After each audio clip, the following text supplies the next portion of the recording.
Hey there, everyone. Welcome back to Rime of the Frostmaiden. We're here for session two, Cold-Hearted Killer. My name is Craig Darling. I'll be your dungeon master today. And with me is most of our wonderful group of players. We are down Brandy, so Vivian will not be with us tonight, but there might be an in-game reason. Players will have to figure that out. But before we get into that, just a couple quick little ad reads for you. The Cloaks of Minehelm returns on July 17th at 7 p.m. EST. With the odds stacked high against them, our so-called heroes must fight their way through an army of outlaws with only each other and one mysterious sniper in the shadows for backup. The Sophrone Saga returns on Friday at 1900 BST, 7 p.m. BST for those of you outside the military. After learning some of the history behind the Grim Temple in the mountains, the party are beginning to unravel what Valdor may be up to so far from the capital city. But for now, the gang have a giant problem to deal with. The Violent Madness is back on Sunday. Infection rates are still rising. The race to find a cure is still on. The party needs to cross the gloomy boglands next. Will they make it out in time? And Fellowship of the Fallen is back on Tuesday. The elementals summoned by the cult have been dealt with, but what of the missing children and the villagers outside? Come find out with us this Tuesday. And for Candlekeep, our adventuring party are on day one of their new contract and have already got themselves locked into a magical mansion. Are invisible dragons and furniture that bites back worth the free breakfast? The Candlekeep Mystery Squad are back on the 14th of July. Come find out. And that's it for that. Just a quick recap before we dive into things. Last time we all got together, the party had arrived in the town of Goodmead, which is sort of a small logging village and also like a major exporter, actually at the moment the only exporter of mead and alcohol in the Dale. After a perilous trip from the capital city, Brinshander. On the way there, they got lost in a blizzard and set a little bit off course, fell prey to a Yeti ambush, but due to some great teamwork and some great dice rolls, they got out of that mostly unscathed. After some well-deserved dinner back in Goodmead, the party met with Hlyn Trollbane, this shield dwarf, retired bounty hunter that was investigating these murders in the Dale. She filled them in on some leads she had, namely that all the towns except for Tourmaline, where murders occurred, were towns which sacrifice a life for the Frostmaiden each month. And the murder weapon, this sort of knife dagger with a unmelting ice blade, was used, which is kind of evocative of some of the weapons that you might see a cleric of Oral wielding. So there might be a connection there to the religion. And also that towards Caravan, this traveling merchant company that has a bit of a seedy background, but generally like the best stuff. They were in each of these cities at the same time as these murders, or like very close to these murders occurring anyway. So they might know something about that. Vivian asked about any abductions in the two towns. There were a few. A family had gone missing from East Haven. A couple children from Dugan's Hole, and the Speaker of Caradinaval is not officially missing, but he's been held up in his keep, and people haven't seen him for quite some time. After having that dinner and spending the rest of the evening kind of discussing next steps, the party went to sleep and were roused early the next morning by a loud crashing noise erupting from the floor below. And then before we jump into what is going on there, a wonderful group of people to introduce you to. So for the first time, we have Kelson with us, who unfortunately was unable to make session one. Kelson, why don't you go ahead, just introduce yourself and your character, and just give us like a little bit of flavor about what they're all about. All right. Well, I'm Kelson Cummins. I am from the United States in Missouri. I'm sorry for the dog barking in the background. He's a bit of going crazy for a moment. No My character Aiden is a hound folk. And please, 1 minute, I'm going to go put them out. If you can skip for a second, I'll come right back. For sure. Jack, why don't you go ahead and tell us a little bit about Earl? Hello, I am playing Earl, a half-orc fighter who is quite who is quite pragmatic, quite silent, doesn't talk too much. Generally focuses on being efficient and matter of fact. That's all, I guess. Awesome. And then Ash, why don't you go ahead and tell us a little bit about Katumi? I play Katsumi. She is also a half orc. She is the reigning beauty queen of the 10 towns. And I know you said there was a loud crash, but she's been awake for like 4 hours already. Okay. Yeah, she had to get up and she had to do hot yoga and she had some letters to write. So she's been up and like ready to go, just like hanging out in her room for a while. Okay. So yeah, maybe there's a little bit more we'll get to as we jump into it then.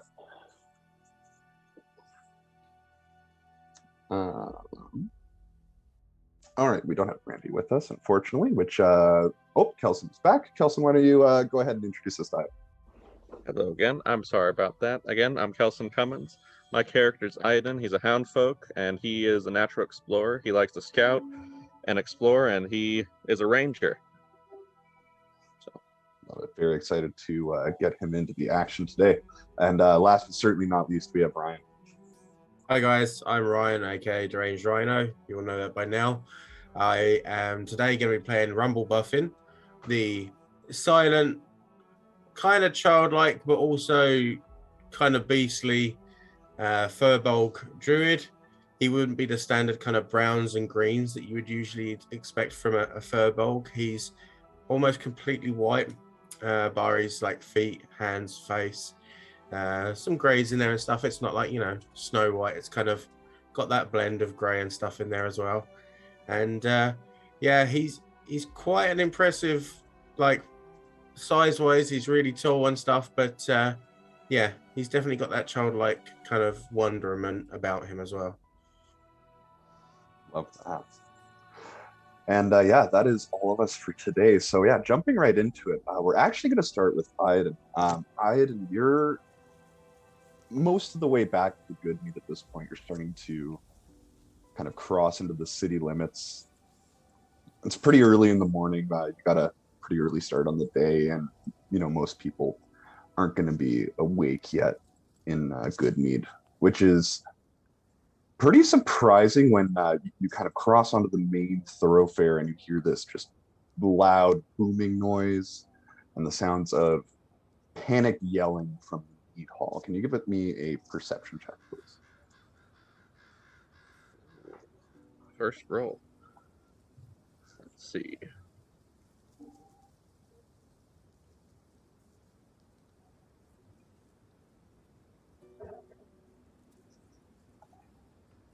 Showing up on the thing. Oh, nope. I clicked the wrong thing. Sorry, my bad. No worries. Well, that's 11, so. Okay. Well, with 11, that's not nothing. From down in kind of towards the main kind of intersection in town, probably 100 feet ahead, you see a couple of bodies go flying.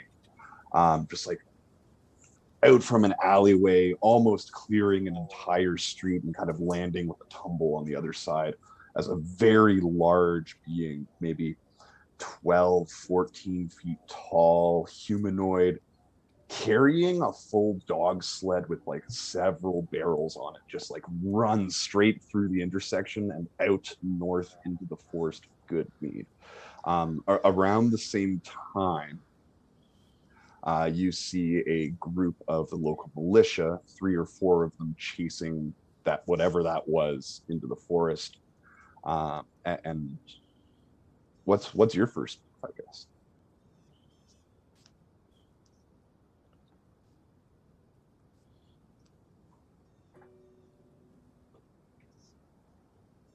I think he's frozen. Oh. Yeah, that's definitely a frozen screen. Yeah, for sure. That's okay. Then we can get back to Ayad, and hopefully that clears up in a second. The rest of you, Katumi, you've been up for a while, and just kind of retroactively, could you give me a perception check real quick? Sure thing. Perception.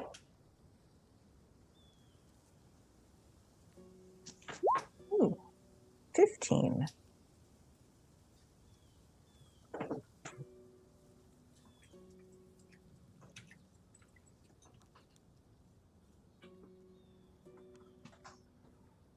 Sorry, you said 15. Perfect.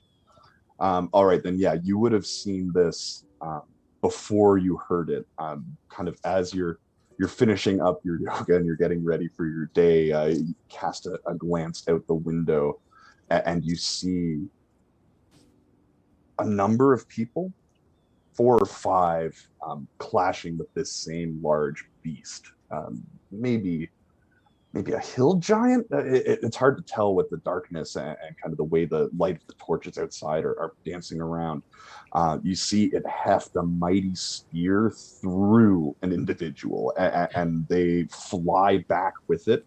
And that's when you hear the crash from below as that spear connects with the wall below. Shortly after, these militiamen kind of scatter and recollect, finding their courage as this being picks up the dog sled full of this mead shipment and just dashes out of town. You're the first awake. What do you do? Okay, I'm going to stash the letters I wrote. I will have that taken care of later, and I'm going to go downstairs to see if anyone else was hurt. All right. On your way down, you would see a small envelope with a note inside, just kind of at your doorstep. Opening it up, it's Toss that from in the room. Oh, Just gonna toss that in the room.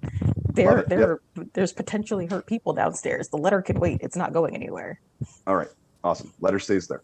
And are you heading down on your own, or are you going to? I'm assuming that a loud crash that I'm sure shook the building is going to wake my compatriots, but I'll just kind of bang on all the doors as I'm running. It's like, put your pants on, we gotta go. What pants? What pants? Yeah. All right. Awesome. For those of you that wear pants, please put them on and come downstairs. Shirts are optional. Yeah. Honey, I mean, yeah, it's where are my pants? Pants are gone. Okay. So yeah, then in that case, Katami spends the time to kind of rouse you all up, and assuming, pretty quick change and grab of weapons, you make your way downstairs where you can see a very large spearhead just sort of caked in blood protruding in through one of the walls. The crashing noise is a large shelving unit that was pushed away from the wall, carrying a bunch of different, mugs and flatware and plates, and just made a god-awful sound as it fell. But on the inside, no one seems to be injured. Core, the bartender, is also awake. She's, kind of runs out from a back room. It's like, oh, what's going on? Are you okay? Are we under attack? Yes, stay down. Just keep all the non-fighting guests somewhere safe. If there's a cellar somewhere, that might be best. Okay. Yeah. I'll do that. Real quick, just checking in on Iad. Kelson, are you back with us? I should be, if it's working. Yes, indeed you are. Okay, so yeah, around the time this is all happening in the mead hall, you've kind of made your way closer to, and you can see that poor individual just sort of skewered into the wall of the building. Most of the militiamen chased out into the forest after this large being, and you can see what looks to be like a fairly apt. It's a fit for the description of the group that Hlyn gave you. There are a couple half-works and a Fearbolg and excuse me. Ugh. Sorry. That was rather painful. And they're kind of coming out, weapons drawn. And similarly, the three of you would notice Iad, because he's been described to you by Hlyn just the night past. And I guess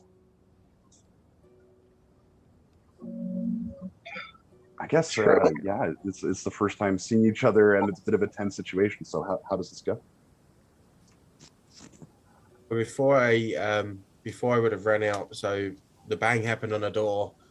Obviously, Rumble wakes up, and as I said, he was laying on the floor so that the starlight was on him. He was laying by the window, and he was kind of clutching his staff in his hands.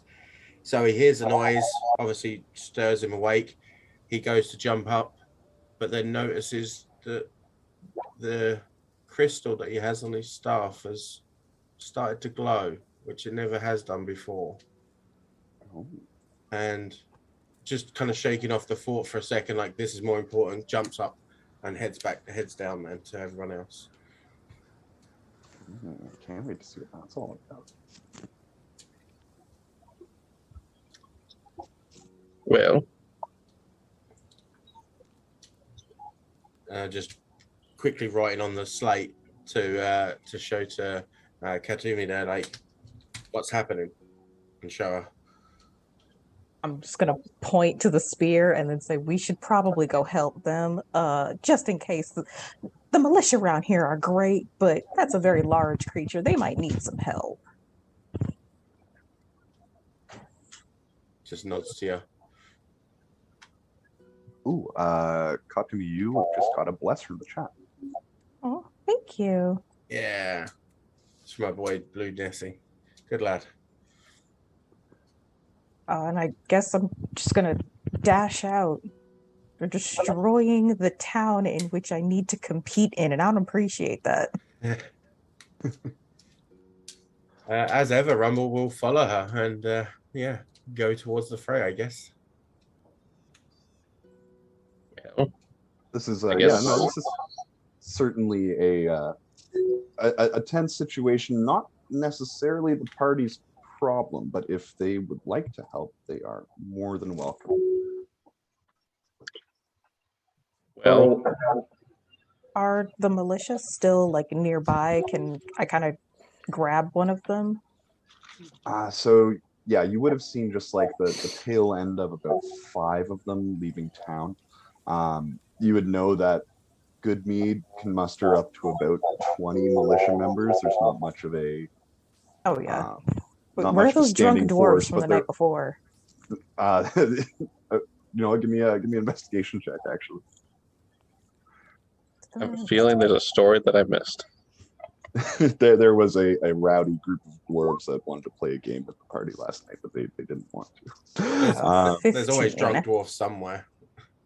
The Always. 15, yeah. On your way out of the mead hall, actually, out of the corner of your eye, you did spot the lumberjack dress dwarves all sort of passed out underneath a few tables. It seems like this is sort of like a regular occurrence. Core didn't seem to mind so much, but they are there if you'd like them to. If you'd like to talk to them anyway. Well, it's more so you can either help or you can hide, but don't stay here where you could die.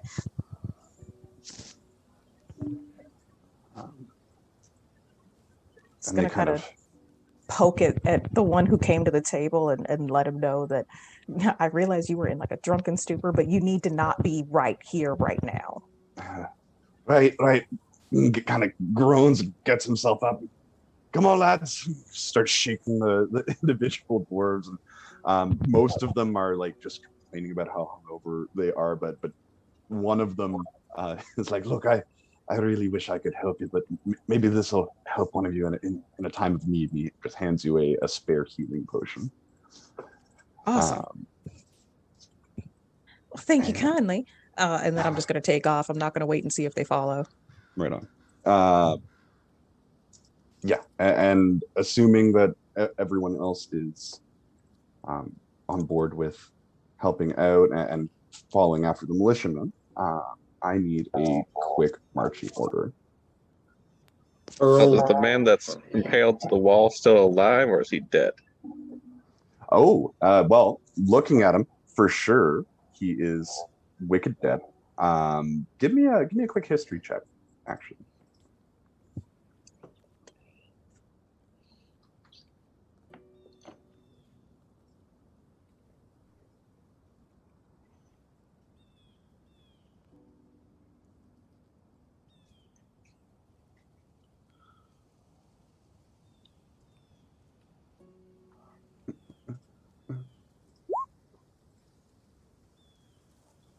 And actually, I'll take that from everyone. If everyone would like to roll me a history check on this individual, they can. I was about to say, that's only 6. That's not good.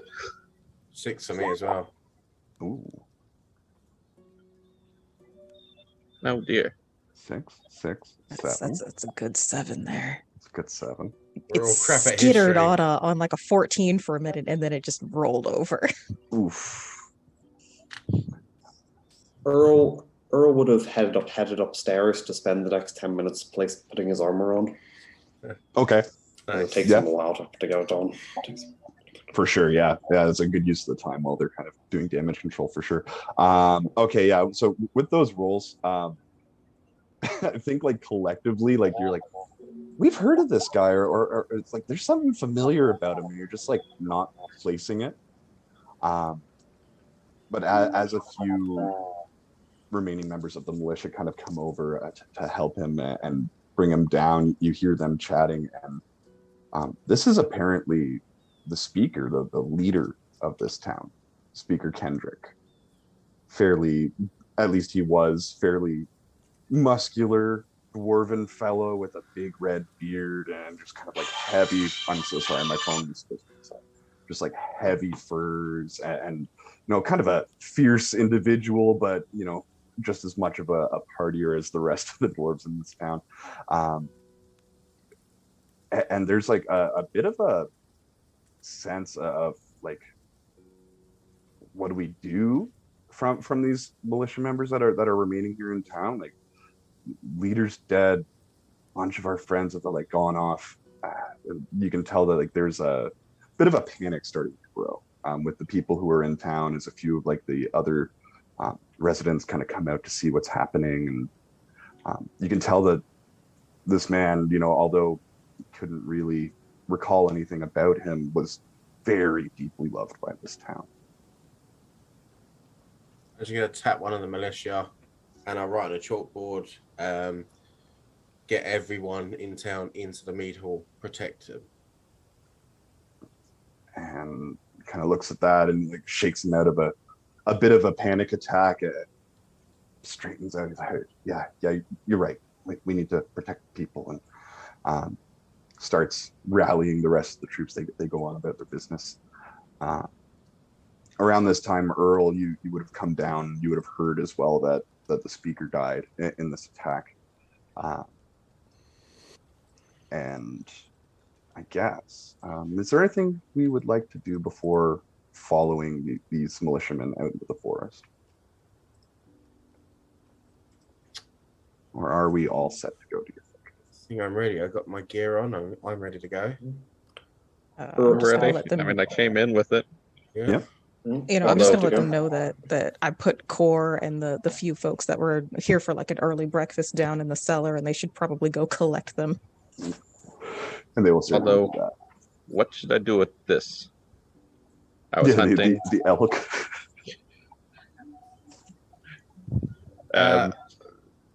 You know what? Here, I just kind of drag it over to the bartender area and just like, here, make some nice food for everyone, and walk out. Very generous indeed. And as she kind of looks at you kind of incredulously, like no one's ever dropped just like an elk down on her bar before, and like, thanks. Sure, yeah. The only thing I ask is, can I please have the skin? Because you have I the skin. mean, I'm not too much of a trapper or skinner, but I know my way around a cut of meat. I'll try and salvage what I can for you. Thank you. Yeah, no problem. All right. Has Earl managed to join us in this time, or are we heading off without Earl for a minute? No, I think in this time, as we're kind of rousing the militiamen into action and kind of getting ready, Earl's come back as well. Okay, cool. And if it is into the forest we go, I'm going to need a marching order.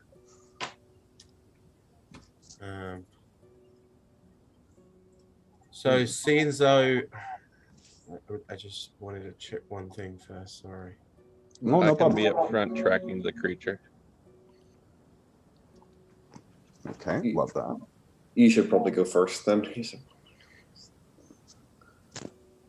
Then I we shall established go. last time that our perception, our characters. Perception is terrible. Well, I'm not rolling much better today, so Fair enough. Fair enough.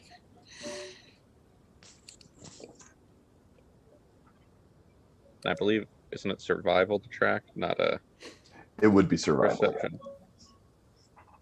Well, fingers crossed on that one, because that one has good high.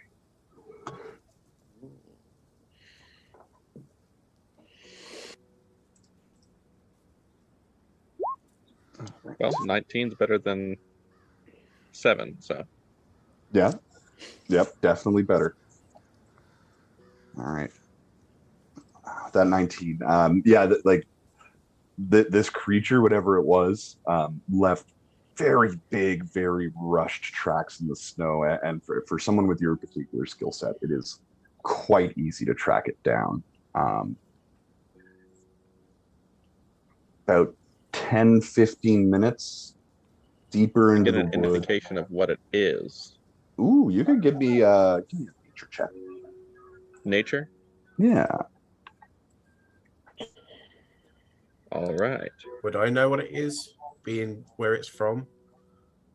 You very well might actually. Yeah, I'll take a nature check from you as well. Natural 20. Dang. And an 8. Okay. Yeah, I think Rumble at first you're looking at it and you're like, is this a Fearbolg? Is this a Goliath? And it's like, no, it's a little too small. Maybe an ogre. And Aiden, you're kind of having the same thought process, but then you realize, it's a Verbeeg. And Verbeeg, with that nat 20, you would know that they are sort of cousins to ogres. They are just as large, just as physically intimidating, but they are smarter. They trap and hunt and raid, and typically they're found leading other groups of creatures, but this one appears to be, at least for the moment, acting alone. They are not necessarily as like conquest driven as some giant folk are either, but they are not particularly friendly. Do I know how many particularly in a group they might be in, or is it just? It depends sometimes with like sometimes they are in larger tribes. It's unusual to see a tribe out of the mountains, so if there is a group here, it's likely smaller. Well, we need to be careful and on our guard just in case. They usually come in groups, although since they're out of the mountains, they're probably a smaller group. So 1, 5, I don't know how much of a small group it would be, but we need to keep our eyes out just in case they're going to trap us. You say it was a Durant, or?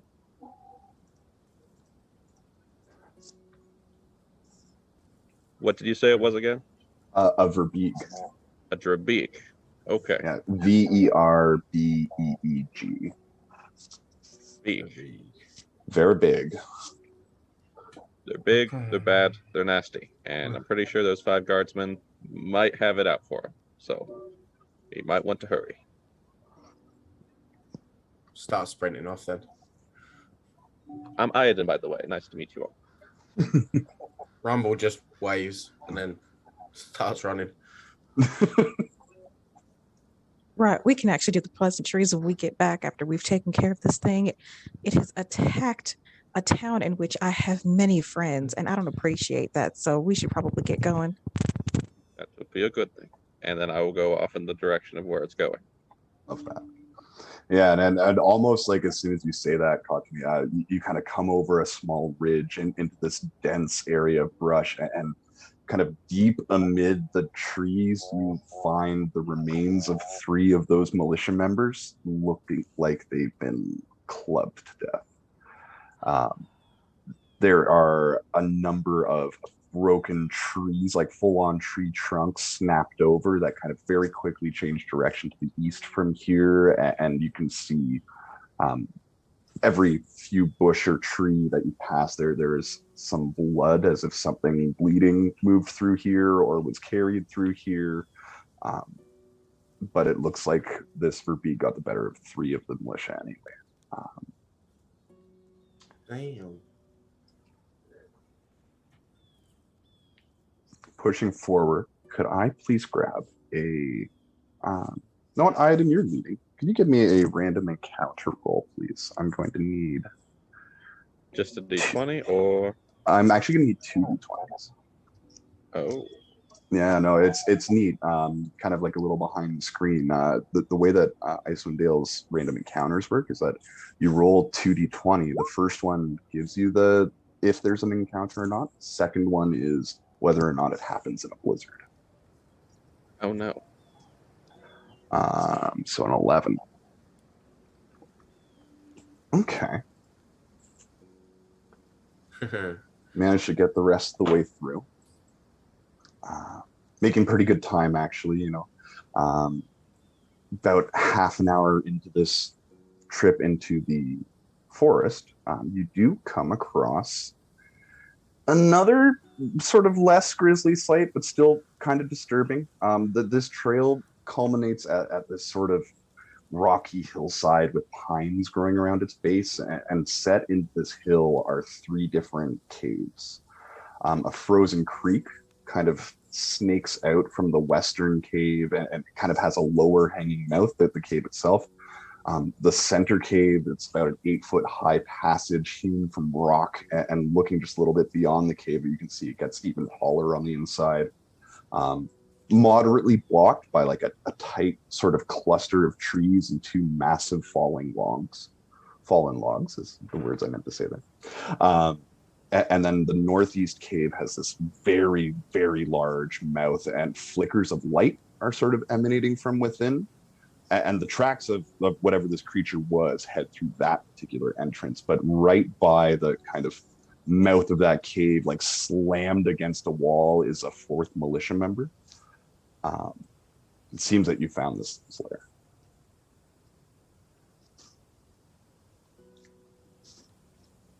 Is this 4th militia member still breathing, or when you say slammed, is it just more like a stain? It is, yeah. It doesn't look great. If he is alive, not for much longer. And taking a second to actually look, he doesn't appear to be breathing. You don't see any breath on the air or anything like that. Well, we can go inside, or we can just set fire right here and wait for him to come out. So Rumble's just going to gesture to you and just say, I have an idea. And then he turns invisible. Oh. Well, And look at you, or rather, let's not, since we can't see anymore. I'm just checking. I'm pretty sure that is the thing I can do. Yeah, I'm pretty sure you can. Yeah, it is.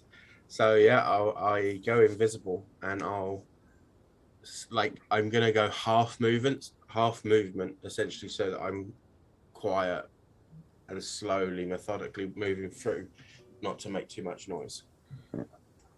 All right, I'm just gonna kind of space you out on the maps here, just so you can see all the entrances. Yeah, so you have the 2 on the left there, and then the 1 on the far right, which is the one that creature seemed to be, that Verbeeg seemed to be going into. I've got just a black screen at the moment. Oh, I will fix that literally now. Vision on. See, I told you there would be that one thing. I gave everyone vision except for Rumble. That's all right. There you are. Oh, okay. Okay, so it's in this one. We see the tracks going, right? Yes. Okay. Yeah, that militia's body would be about there. Okay. So I'm going to go in, but I'm only going to we'll say the connection point. I'm not going any further. Can I ascertain from sound where they are? Give me a perception check, please. Now, although he was invisible, it was only very brief. It wasn't particularly long. 26. Damn. Okay. With a 26,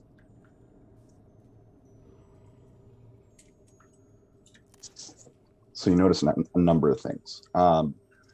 Immediately upon crossing the threshold of this cavern, you can smell fire and smoke and what smells like meat cooking. Okay. You hear a sheep baa, and then like 2 or 3 more, as if like there's a pen of wildlife of some sort here, maybe, or maybe this thing lives Okay. with sheep, or you Listen, hear. what he does in his spare time is up to him. Yeah, fair. We're not here to king shame. You hear 2 people. You probably speak giant, eh? I believe I do. Let me just check. I do indeed, yes. Yeah. So yeah, you would hear one voice coming from pretty deep in this cavern saying, "Friend, help! Help! Hunters! Danger!" And then another voice kind of calls in and says, "Yes, I know. Give me a second. I need to bandage this up, and then we can go." And I think that would be all that you would hear from this point, anyway. Okay, so I'm going to turn around and I can see. Is that Earl? Yeah, I can see Earl. And now this is something I would have done with my brothers and also with my other brothers, where I'd have been like,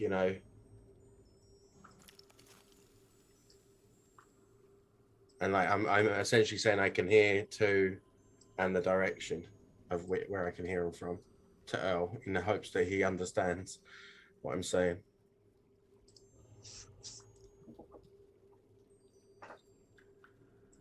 And then I kind of usher him to come up, but quietly.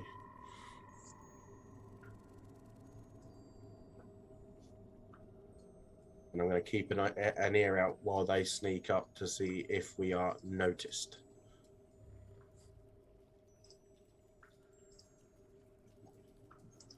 Righty. That's Earl. So, Aiden and Katumi, are you following suit, or are you going to take another entrance? Which entrance did they go down? They went down the far right entrance, the one off this way. I just kind of had you spread out so you could see the 3 entrances, but you don't necessarily have to be right there. Okay. So they went down the one I'm pinging, or did they go down way? Like, I'm measuring out from you. There's an entrance over this direction. Okay. Which was the one the tracks went through. The one in front of you, you can see a little bit of smoke kind of pouring out from this one, and that smell of meat you can smell as well. Vaguely hear voices, but can't really understand what they're saying. And then there's a kind of long, twisting, frozen creek that kind of snakes into the far left one. Okay. Well, I'd go behind me and say, there seems to be some down that way. I can vaguely hear them. Do you know any like message cantrip or anything so we might be able to talk to them or in there, or? A good question. Not at this time.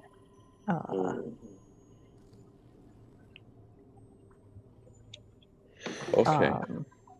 But if there's more than one entrance, then I'm sure there's more than one exit. And better we attempt to cut them off?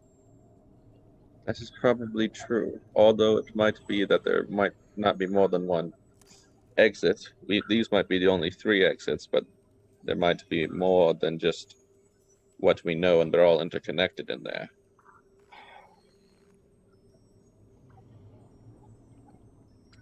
Well, I'm not really a fighter, so I'll leave it up to you. Well, I'd say we should probably all stick together just in case, so no one jumps us by surprise or anything. All So right. I'll go down the same entrance they went.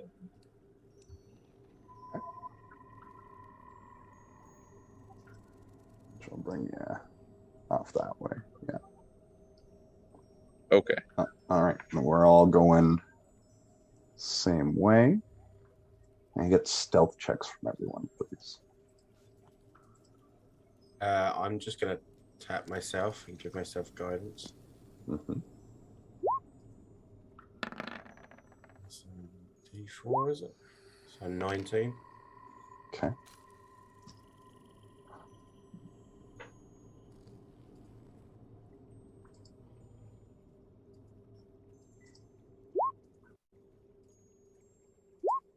Very good.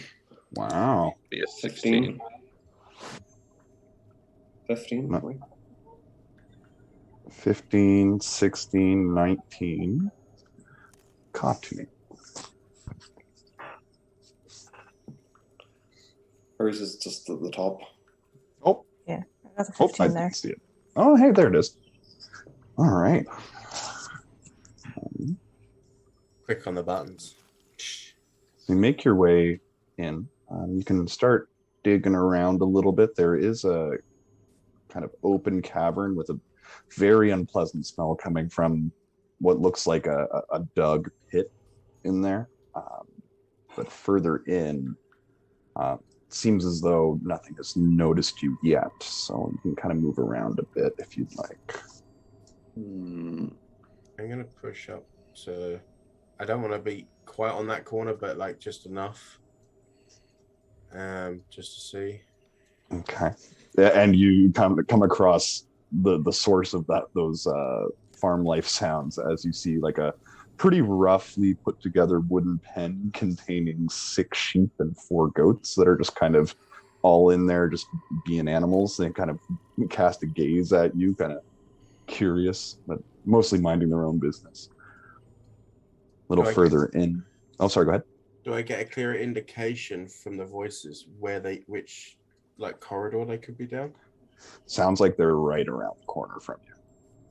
Okay. Corner. As in here somewhere? As in from where Rumble's standing, right up there. Okay. And you can see a number of, crates of what are likely raided supplies in here, and that dog sled is actually kind of just chilling out in this central room. The casks of mead that you're looking for, nowhere to be seen though. I'll just I'll just creep up over here. Have a quick glance. And it is very unfortunately a refuse pit. It's about 20 feet deep, and it's filled to a depth of about 5 feet with bones, trash, and unmentionables. Fair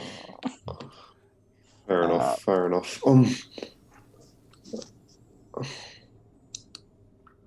I'm just gonna nudge Katsumi and be like, Well, we should. Is there any way maybe we can distract them? Like maybe letting the sheep loose, sort of to kind of, make them come to us instead of us running around a cave that we've never been in before? Maybe we should try a different entrance. We could do that.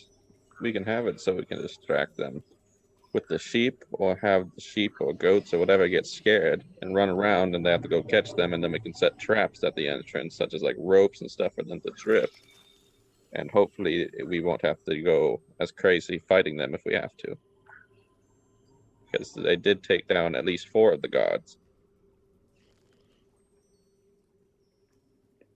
I'm just going to just quickly write on his slate. I can cause a diversion. Where should I draw them to? And he's going to hold it up for you to read.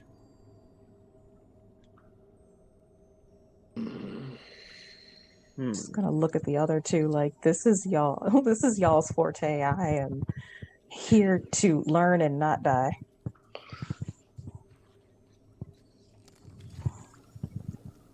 Well, we want it to be in a place where all of us can. Well, do we want to kill them, or do we just want to get everything back? Quickly write on the board, on the slate. They're injured. And they did just raid a village and kill 4 people. So Five 5 people? We did people. Oh, we And then found Speaker. yeah. Yeah, there's 3 one pin rangers to when the we fence. first got here, and then 1 that is a splatter stain against a wall. 5 people. That is correct. 5. Well, I think yes, you're right. We should get rid of them. We should probably set the main entrance area. We should probably set a diversion to draw them there, where we can attack them, and maybe get the drop on them. Comes out the slate, writes, will they leave the cave though? I don't know. It depends on how intelligent they are. They're not normal ogres. Ogres would leave the cave if you had the right distraction, but they're more intelligent, so we might have the issue of they might just decide to sit there. Rub it off and write, if I can draw their attention to the cart.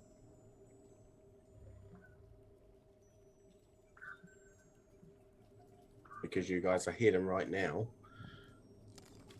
We might be able to get, if the injured one comes by, we might be able to drop him. Do you know how many there are, or how many we've heard so far? 2. Yeah. Well, it's worth a shot. Just puts his thumbs up. And he just... I'm going to have a prepared action to shoot my bow as soon as I see the injured one or see them. Now, Rumble's like 8 foot tall. And you see he just kind of stretches out his arms and his shoulder blades a bit. And then he starts like lurching forward almost as he goes down on all 4s. And his head just morphs into this wolf. Ooh. Got our first wild shape. Yeah. Where do we got? Oh yeah, I got a white wolf. There we go. Yeah. And How it's a wolf nice do you- day for a white wolfing. And I will give me a sec, and you've got control of it, and I'll give you vision on it. Oh, look at that bad boy. Yeah, that'll do.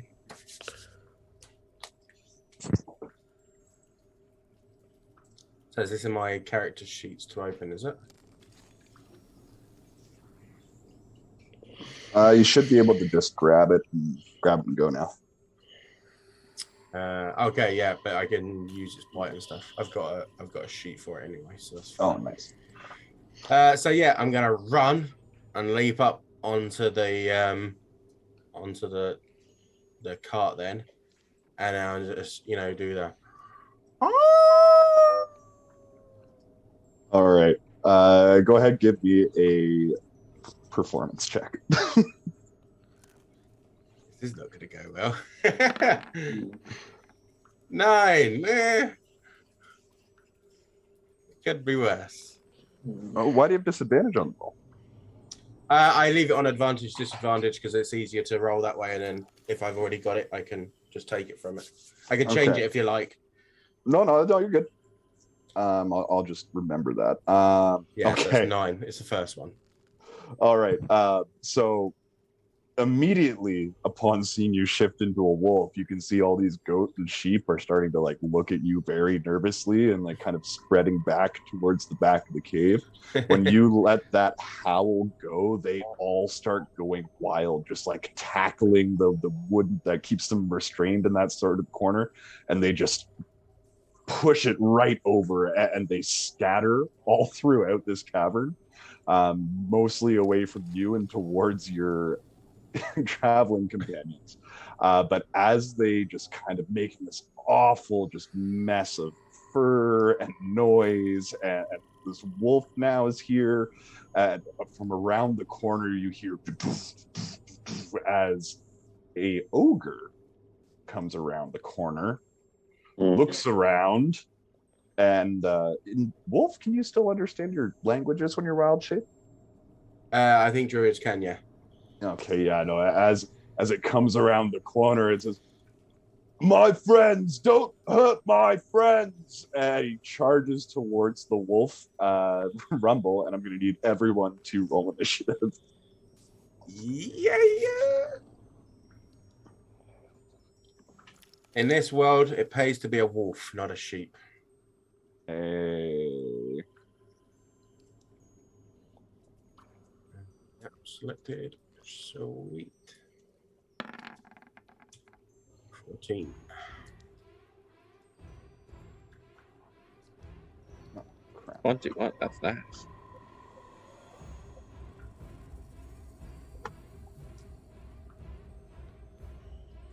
Okay. Initiative rolls are going to be my death. I'd argue it's going to be these trolls. Could be. We'll see. All right, got that. Why is my turn order come out? That's annoying.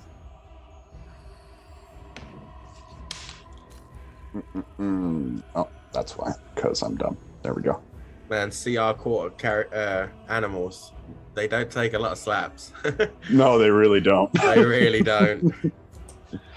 Okay.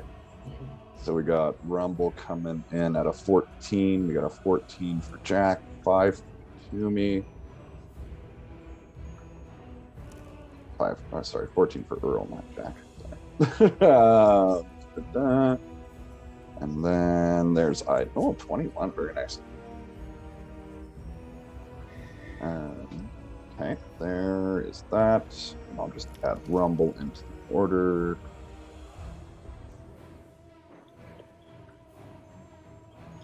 My fur don't fluff it. It's smooth. Oh, that's all right. There we go. That's where you are. Sorry, I'm just going to move your token for a second there, Aiden, because I got Rumble right underneath you.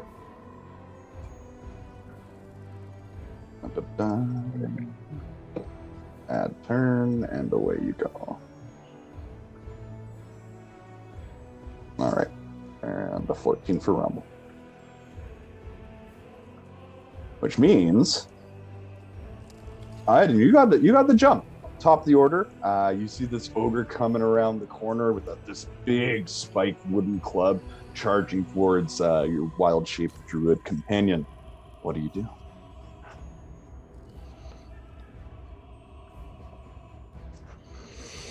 Because I have my longbow and stuff out right now, I'm going to strike it with that. All right.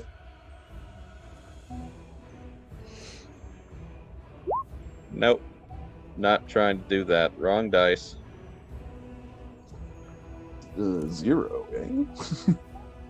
I don't think you can get a 0. It's rare, but it happens. Because I don't have a negative. A 10. I'm not sure that hits. Just shy. I think, yeah, you're aiming for, the top of the torso neck area, and it swings its club back at this moment, and its head kind of jolts forward. The arrow sinks into its club as it starts to bring it down. Okay. Anything else for your bonus action or anything? Nope. I don't get anything from a bonus action yet. That's not until level 3 for Rangers. Fair enough. And are you gonna keep posted up where you are for the moment, or do you have any? Would you like to make any movement? I would like to move. I'm going to, let's see. Where is I can move 30 feet. I think I'll move there. All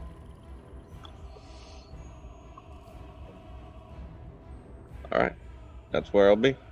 All right, love that. On initiative count 20, these animals are gonna keep moving, just kind of pushing through all of you, traversing that particular passage a little difficult as all these farm animals just start charging past you away from this terrifying wolf. And the ogre goes next. That club continues its arc down, swinging towards Rumble for a nat 1, 7 to hit, which is not going to do it. And yeah, the club just slams into the ground, and Ogre just like frustrated and kind of readies it to like swing back around, but that is all it can do on its turn, which means that Earl, you are up next in the order. Okay. Hang on, one second.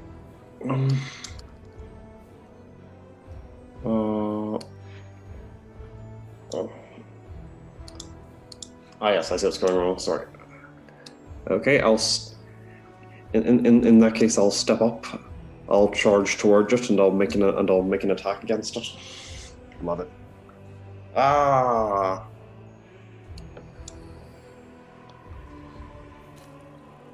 22 to hit. Oh yeah, for sure. 22 is going to hit. Gotcha. Okay, for 13 points of damage. Damn. Love that. 13 points. Yeah, that's fun. Okay, and yeah, I think that's it for this turn. All right, which will bring us to Rumble with Katumi on deck. Okay, can I run along the cart, leap off of it up onto this creature to get on the back of it? Absolutely, you can. Well, I mean, yeah. So, right on the top of it, and as I have Earl next to him, I get advantage on my attack, so I'm going to bite him. Okay. Oh yeah, pack tactics. Awesome. Yeah. So D20 plus 4, so that's going to be a 21 to hit. Whoa, yeah. Get All right. this ogre. Let me see if I get a natural 20. No, but it still hits. That's all right. And it's 2d4 plus 2, so I get a nice tasty 6 points of damage. Okay. 6 points in. This ogre's already not having a great time. Okay. Anything else for you? You're on there. I'm We're going going to to count that as flanking for anyone on any side of the ogre, because that just seems right. Awesome. I swear I've set my phone to silent like 3 times and it just keeps going off. Okay. If that's it for you, we'll move on to Katumi. Yep. All right. Katumi, you're in the sheep tunnel. What are you up to?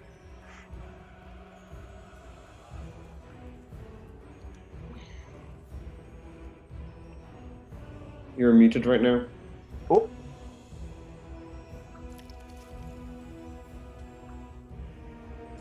Okay, sorry. Okay, so I would like to use the sheep to my advantage because he came out talking about don't hurt my friends, right? So I would like to know, first, is this the injured one, or is this the one who was previously injured, or was this like the fresh one? So yeah, this ogre looks pretty fresh. You're aware that you're tracking for Beeg, which is a little different. Wherever that injured one is, it hasn't shown itself yet. Okay. Then I think I'm gonna hold off on what I was gonna do, and I'm just going to use my sacred flame. Okay. And just kind of attack him, but aiming away from Rumble because I'm not trying to hit my compatriot. Sure.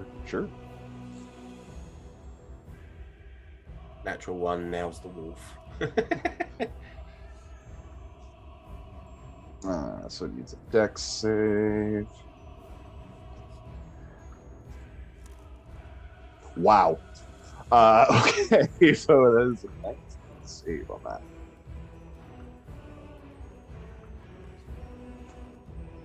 save or suck, is it, that one? I think so.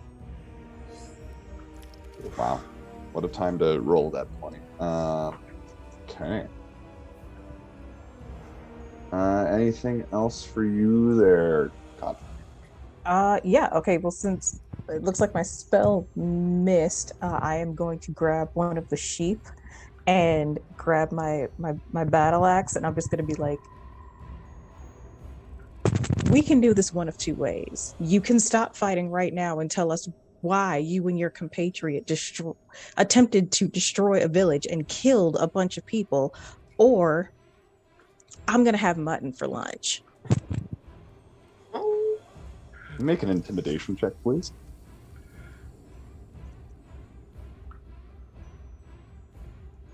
That is only a 12. Okay.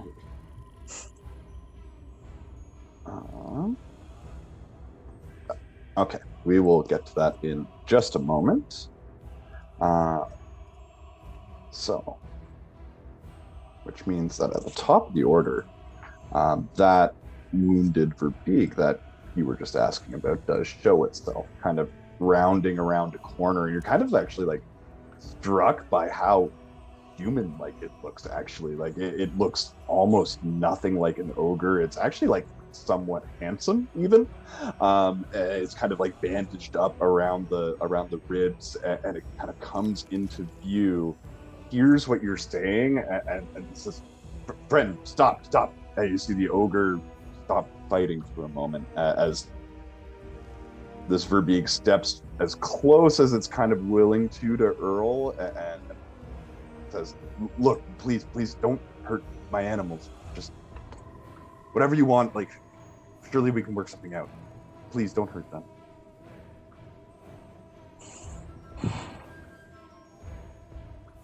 Why did you steal? Why did you murder 5 people?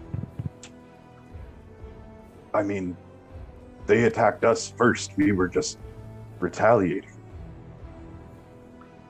Okay, talk. Start from the beginning. Well, so my brother and my wife and I were hunting. 2-3 days passed. We were ambushed by a load of militia members wearing the symbol of good meat, and they killed my brother, and you see like his like face start to kind of twist. It's trying to kind of like fight back tears. And says, "We were only taking revenge for what they took from us." Does he seem to be telling the truth? Make Can an I do an check? insight? Yeah, please do. Come on, dice. Oh, you're killing me. 14. Thank goodness. All right, 14 and a 6. Yeah, there's something about just like the kind of emotional journey this Verbeek seems to be going through at the moment. Like he's not acting, he's not pretending to be sad. He's like pretty distraught, and you know seems willing to like talk and rather than fight. And you don't really get the impression that they're lying to you. Okay, well, I'll jump off the ogre at least. Still staying between my friends and these guys.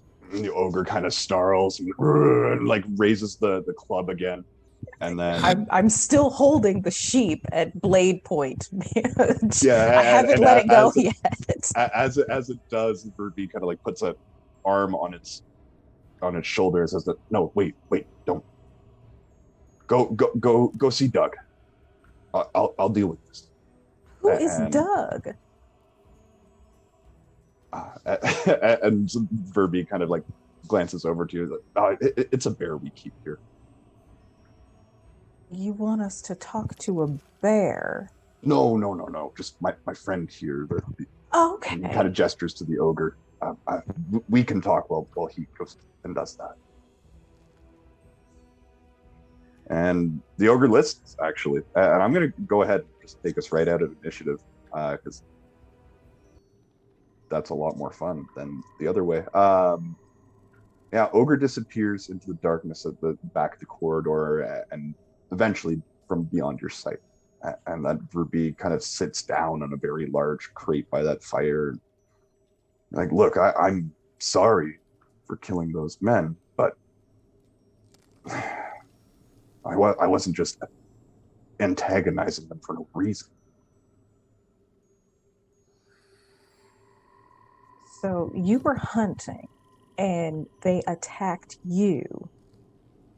That's what I'm getting from this. And they killed your brother. You said your wife was with you? Where is she? Oh, she's out foraging right now. She'll be back soon. It's not trying to get attacked from behind. Okay. Well, we can't just leave. Your brother's death is regrettable, but one of you put a spear through the town speaker.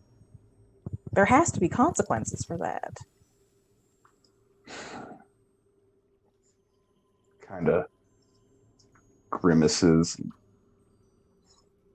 stares you long in the eye, and says, well, what do you suggest?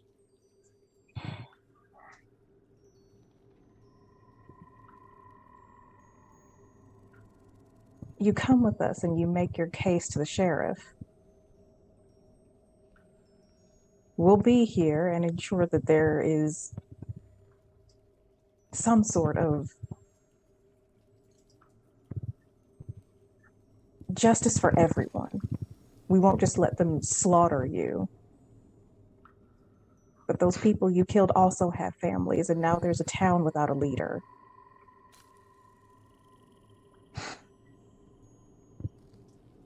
Make me a persuasion check. Come on, dice. Be nice to me. 14.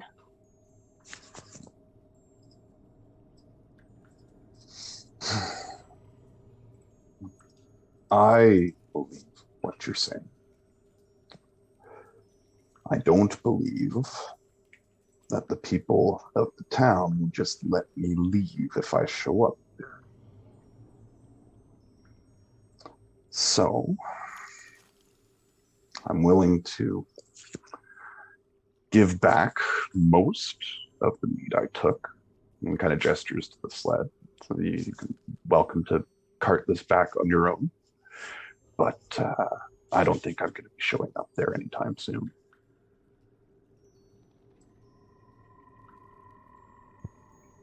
I don't answer to them.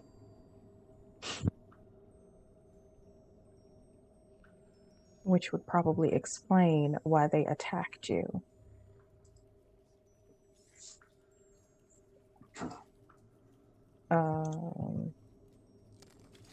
Seeing as though Katumi seems to have quite a handle on this for a minute, while I'm still a wolf, can I try and herd up the sheep and the goats and stuff and try and get them back in towards the pen area? Yeah, absolutely. Why don't you give me an animal handling check? So it looks like Earl has a thought. 18. All right. When these men were killing your brother, did you end up killing any of them in exchange? No, they got the jump on us, and we honestly, my wife and I barely got it with our lives as well. We didn't have time to really react. It was happening so quick. You seem extremely large and tough, if you don't mind my saying so. Well, I find thank you. I find it hard to believe that you simply were instantly killed. I mean, obviously I wasn't, but yeah, no, they were hiding, using cover so that they remained unseen, and before I knew what was happening, there were 10 arrows sticking out of my brother.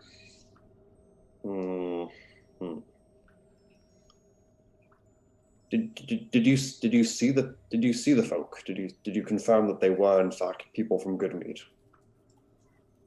Kind of stands up and takes a lid off of a nearby crate and pulls out a helmet still containing the head of a militiaman. And as he like kind of presents it to you, he says, "Okay, maybe I got one on the way out, but still, we needed to go." And you can see that like that helmet is like standard issue 10 pounds militia gear, and does have the sigil of good mead kind of engraved on the side of it. Okay. Can I make an insight check at this point? For sure, you can. Gotcha. No, not very good. I will examine the helmet. For sure. Yeah, no, and it does seem legit. If a little slick with grime, but yeah, it doesn't seem to be a forgery. And as far as what this Verbeek's telling you, it seems to check out.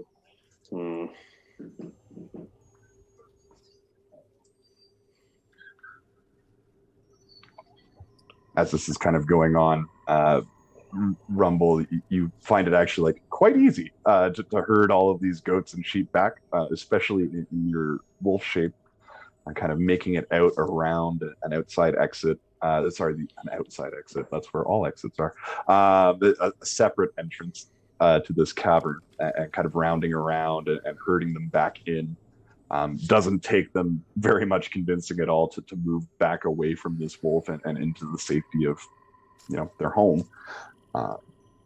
Managed to get them all back without issue. Once I get them all in there, I'm going to go in with them.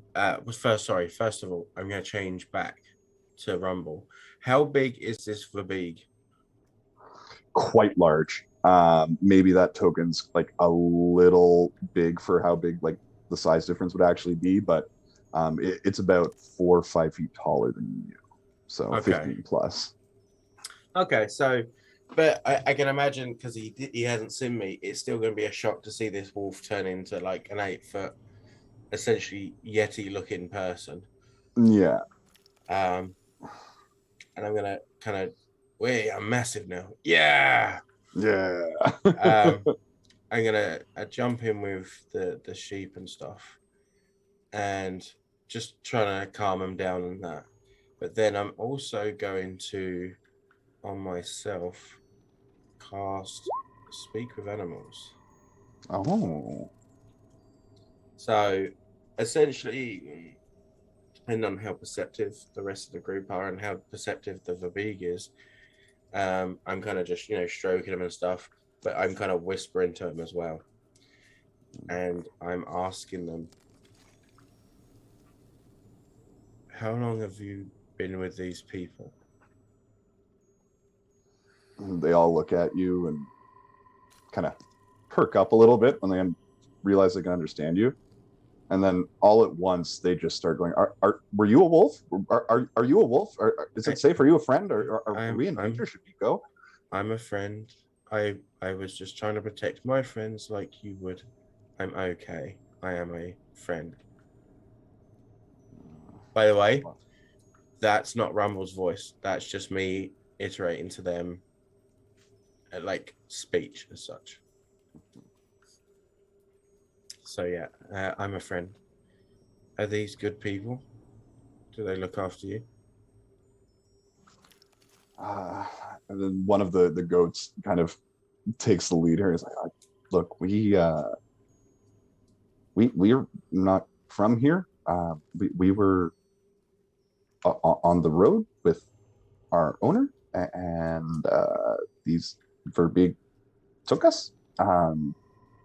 I don't know what they've been telling you, but yeah, no, like we shouldn't be here. I mean, like they've been treating us good. Don't get me wrong, but yeah, no, like we've only been here a couple days. And how many of them was there?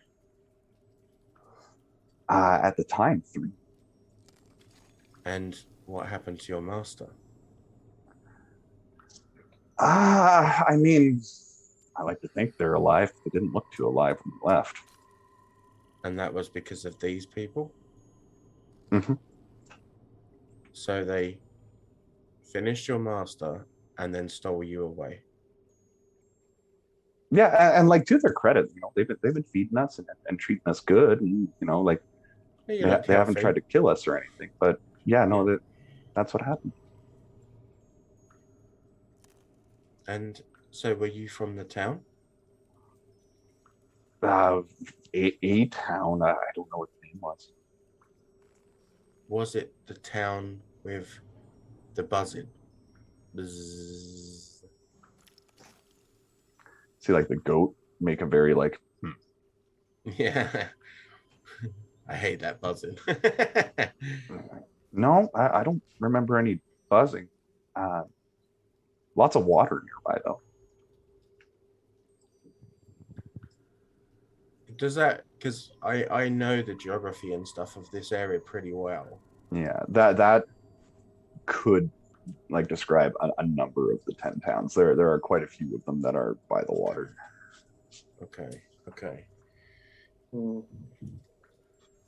So then I'll come away from them, and just again to reiterate, that's not his voice. I was just doing that so that the viewers can understand what I'm saying and stuff at the moment. Mhm. I'll go back to him, back over the fence, and I'll just write on my slate. But I'm going to write it in giant, Mhm. and I'm writing Language they cannot speak. A language they cannot. A language these giants cannot speak.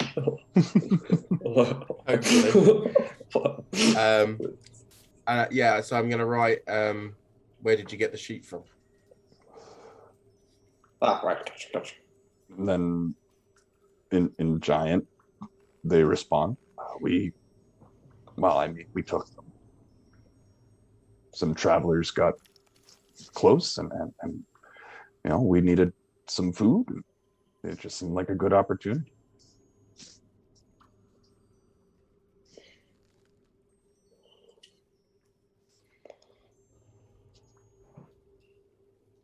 Okay. All right.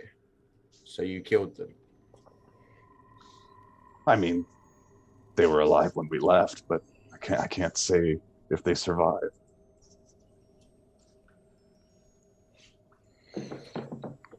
I'm gonna walk up to Katumi with my back facing this guy, and I'm just gonna write on the slate. He killed the owners of these sheep to take them. He might have been just in what he did to the town, but he's not particularly a good person. That's all written on the slate. And at this point, Katsuki has had just about enough. And is going to, because like trying to do the diplomacy thing and just trying to talk and like find a solution that's going to be good for everybody, and then him talking about how he's not going to come back to the town. And in her mind, while all of that has been going on, she's been trying to figure out, okay, we go back with the mead, we tell them where they're at, are they going to be able to do anything, are we going to have to come back here? Now she is irritated because this person kind of made her feel bad for them, but just straight up murder and then theft, no. So she is she's just gonna throw a magic missile at them. I'll dodge out the way. Yeah. It's just like a cackle of magic in her fingers, and she just launches it at this creature. Okay. All right. Roll me damage.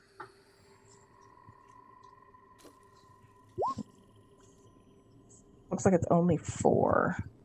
Because it's still a first level spell. You get 3 of them. You're right, I do. Yep. I'm gonna hold off on that last one. So it's 6 damage. And there's just gonna be another spell like in her fingertips, ready to cast as soon as she can. Okay. The magic missiles strike this Verbeek straight into the chest. And it doesn't get up. It doesn't try to fight. And that's when you realize like how wounded this Verbeek is. And like it just shoots you a glance, switches to common, says, "What the hell are you doing? I thought we were talking this out." Yeah, we were until I found out that you just steal and kill, or at least attack people with no concern for what's going to happen afterwards. Seems you do Our the people same. may have attacked, those people may have attacked you when you were hunting, but there's no telling what you were hunting. You could have been hunting them for all we know. Nothing you have said I can trust. And so now we're back to this. Oh, you are. I'm stalked for the diplomacy option.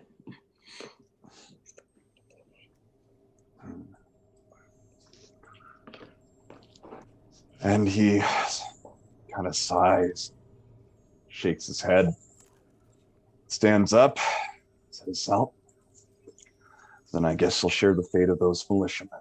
And he spins around and cuts a rope that reaches up to the cavern ceiling. And as you're following it with your eyes, it reaches across where a few logs are suspended in the air, and they come swinging down towards Earl and Rumble and Katumi. And I need you all to make dex saves, except for Aiden, who is conveniently out of the way. He's fucking cheeky. Oh no. That's a 16. 5. Ooh, nice. 16. 16, Actually, 5. Hang on a sec. I'm going to use my inspiration that my man Dave gave me to roll that again.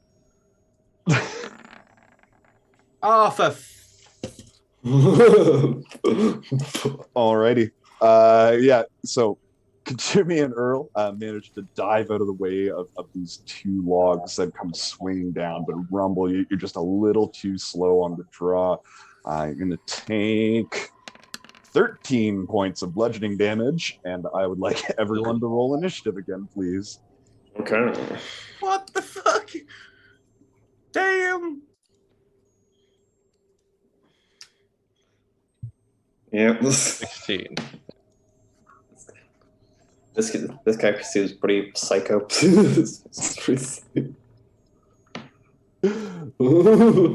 Ooh, 17, 12, 5. Oh, Dave. Should have tried harder with the dialogue. And a 16. So Katumi's at 17. Not 51, 17. Thank you. We got a 5 for Rumble, a 12 for Earl. Okay. And last one I need. Yeah. 16 there. All right, back at it, my friends. Dun, dun, dun. So 17 for Katumi. Why is that not updating properly? That makes me upset in ways that Aiden 16. 17. There we go. All right, we are at the top of the order. Katumi, you are actually up first before this Verbeeg.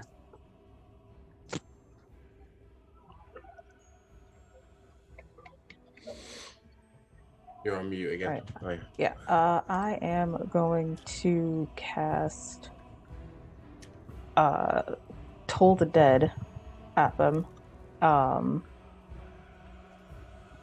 That is a Wisdom save, DC 14. Coming at you. That won't do it. That is a 9 plus 2, or actually, sorry, minus 2 for a 7.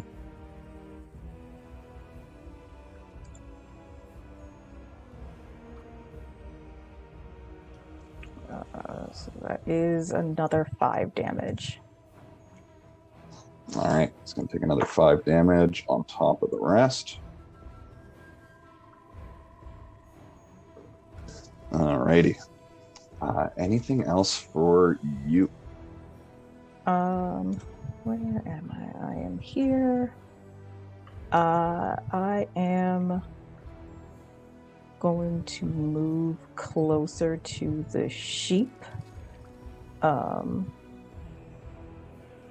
So that if he swings at me, he is also in danger of hitting the animals. Sorry, guys. It's nothing personal. Button job. That's clever play right there. I love that. All right. And up next in the order is this Verbeeg, who is actually going to push by Earl and Rumble on their way to Katumi. Earl, you'll get an attack of opportunity as this thing squeezes by you. Very good. Okay. Hang on. Let me just check something here.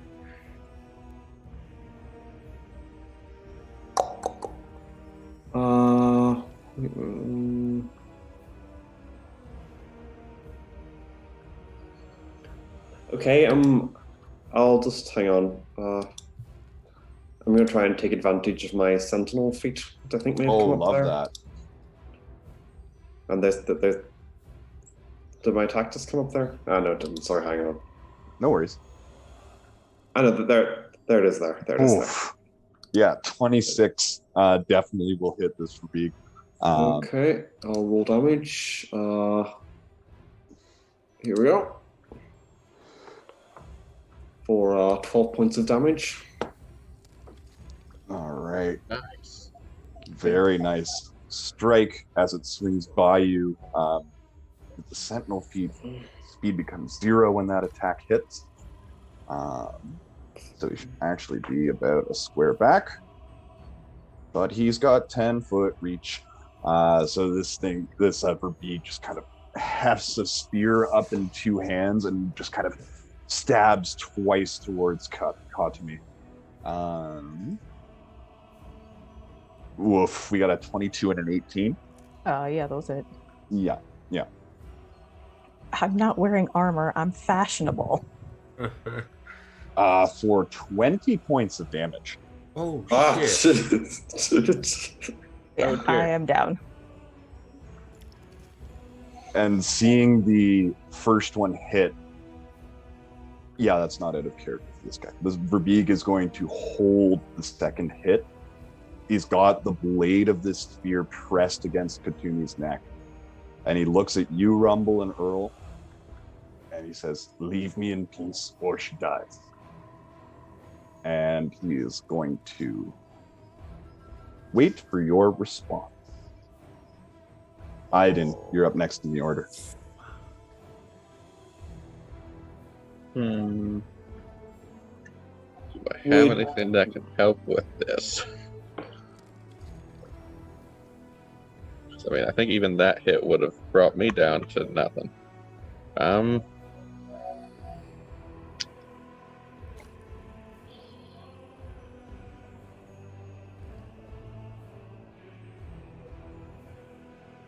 All right. Just quickly, Oh, Dave wait, I did a forgot about the thing. 1d4. Dave did a 1d4 of healing for Katumi. Good on you, Dave. Good on you, chat. Dave. Thank you. Well, let's see.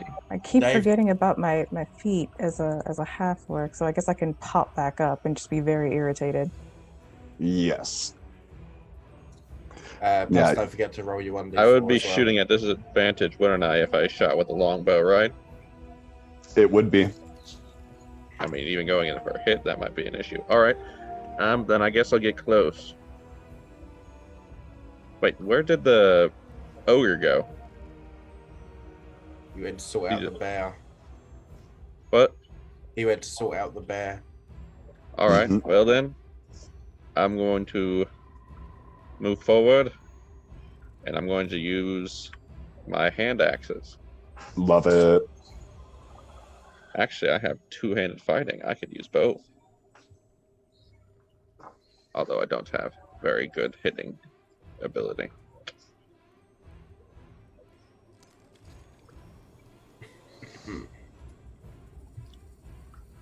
So first hit is an unnatural 20. Second hit is 9. Nice. All right. Well, the dirty 20 will definitely hit. Right. Although I don't hit very hard either. D6. Every bit helps. That would be 5.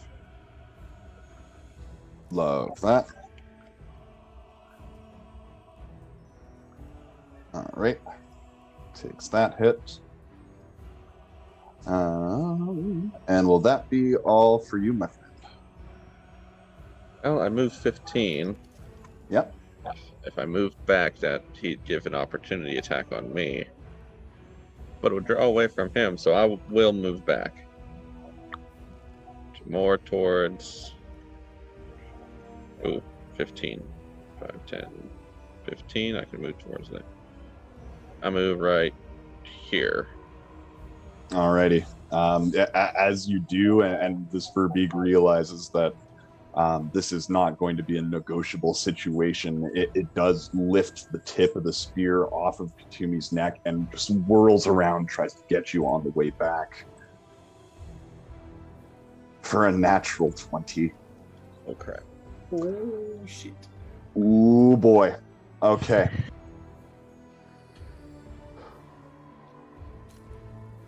So rolled damage was 9, which is good news because in this game, baby, the crit hits are max damage plus roll. So we got 18 plus 9 for a 27. Is that double your HP? I don't think it would be a level 2, but maybe. If that's double your HP, then you're fucking gone. Dead. Gone. Like, Nope. By my books, Aiden has 20 hit points, so they are not dead. is he frozen? Oh, he has frozen. What a bad time. Oh no. What a bad time to freeze. I thought he was pausing for dramatic purpose. Yeah, I thought he was just processing. Yeah. Yeah, like, oh shit, I'm dead. All right. Keep an eye on that. Where are you, buddy? Okay. So he's down but not out. Down but not out. In death saves.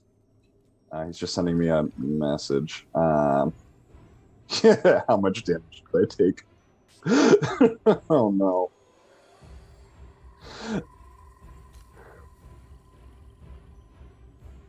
So Freya's just gave 100 bits. You can use that to give a D4 healing to someone of your choice. So it could very much help.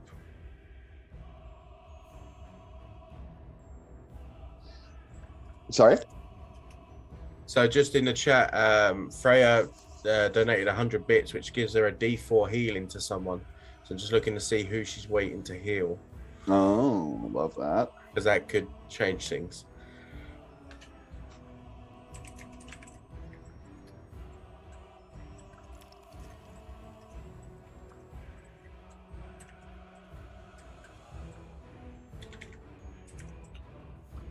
Okay. Okay. So just give me a sec. Kelson is messaging me. Yeah, he's like having like a total shutdown right now.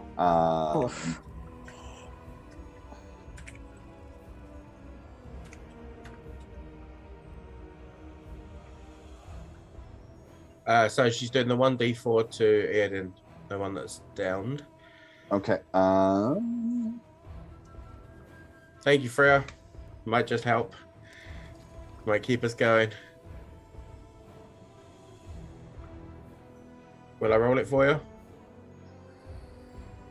My rolls are pretty crap though. Yeah, I just told him about the D4. He's gonna roll it. Okay, cool. And that'll unfortunately be it for him today. He apologizes very much for being in and out like this. Nothing you can do. Yeah, nothing you can do about that. All right, he got a 1. That'll do, though. Okay.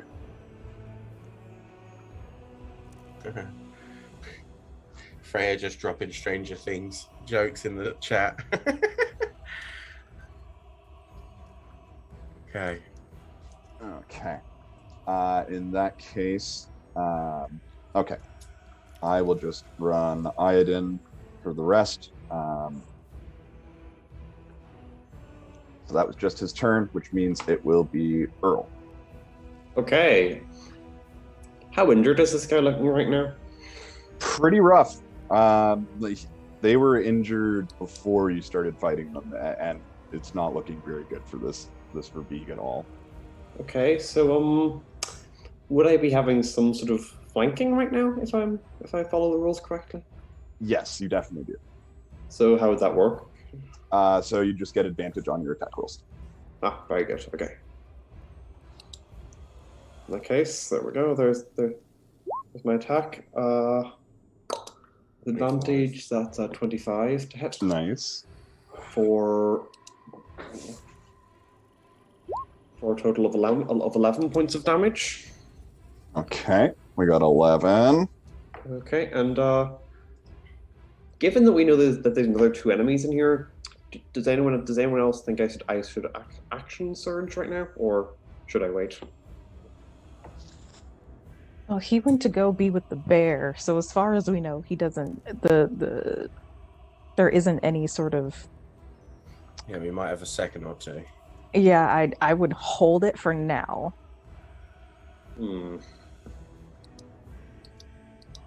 I'll leave it up to a roll. I'll just give him a wisdom roll to see how wise he's thinking right now.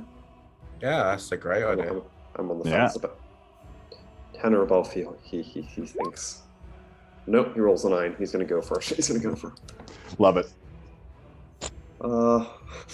So action surge. There we go.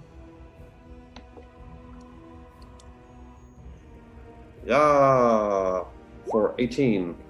Oh yeah, for sure hits. For a total of 13 damage this time. Okay. With that blow landed, the Verbeeg drops its spear for the moment and kind of drops down to a knee and looks like it is on its very last legs. Doesn't look like it has very much will left to fight, which is probably good news for all of y'all in here. Anything else for Earl? No, nothing else this turn. No. Love that. At the top of the order, I sorry. don't think I'm on the list. I got 5. Oh, you know what it is? D&D Beyond's being weird with me today. Okay, So no I worries. will put you in now, and we are actually at your turn and not the top of the order. Okay. Cool. Yeah, so things aren't looking particularly great for a few of us here right now. And despite Rumble's usual cheery demeanor, he's now starting to look pretty fucking angry. Sure. And his eyes start glowing. And his hair starts glowing as he just starts emitting this bright light for 10 feet.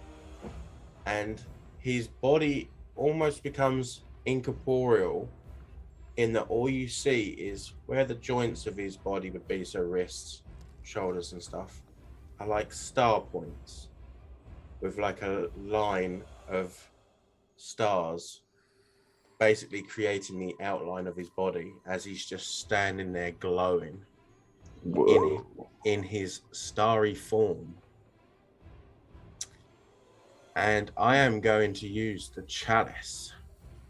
So when I cast the Cure Wounds on myself as my action, I will be able to do healing to another person as well. Very cool. So Cure Wounds for myself, which will be 12, which is phenomenal. That's lovely, yeah. That'll do just about right. And then as per the starry form, I get to do a 1d8 plus my wisdom modifier as healing, which will be going to Katumi.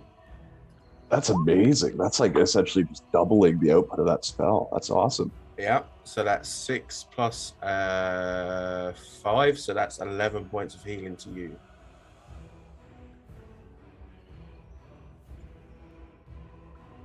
So that should hopefully make everyone feel a little bit better, but that's my turnover, and I stay in this glowy form.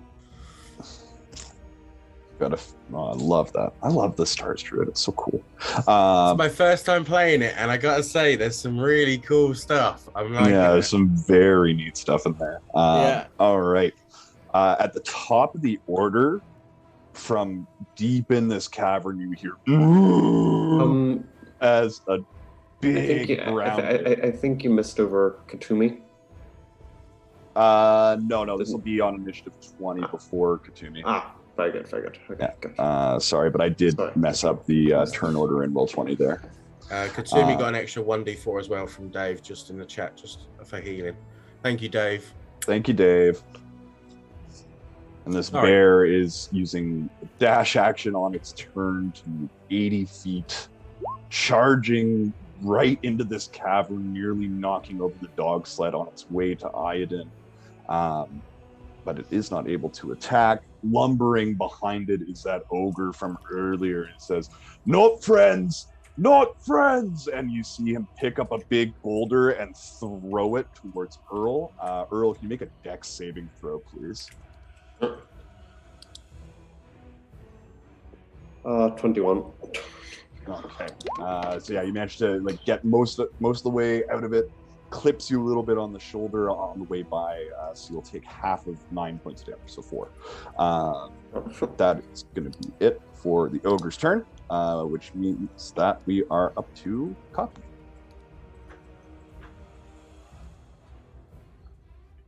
No, actually. Okay, so so now we've got this guy who is almost down, and then we've got his other friend who also has some damage on him because we were fighting him previously, correct? Yes. And a mostly fresh bear. And a mostly fresh bear. I am going to leave the bear for the moment. Was I knocked prone when he attacked me?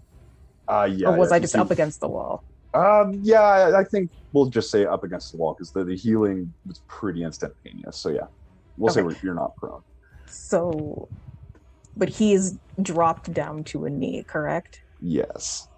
And that would make him how tall? Little bit taller than you, not by much, probably 8 feet. So a couple feet, but not huge. Great. Then I've got a 5-foot reach with my great axe, and I'm just gonna go for his head. Gonna take Thanos' advice and aim for the head. See what happens. You always go for the head. Always go for the head. So it's a 13. Does that hit?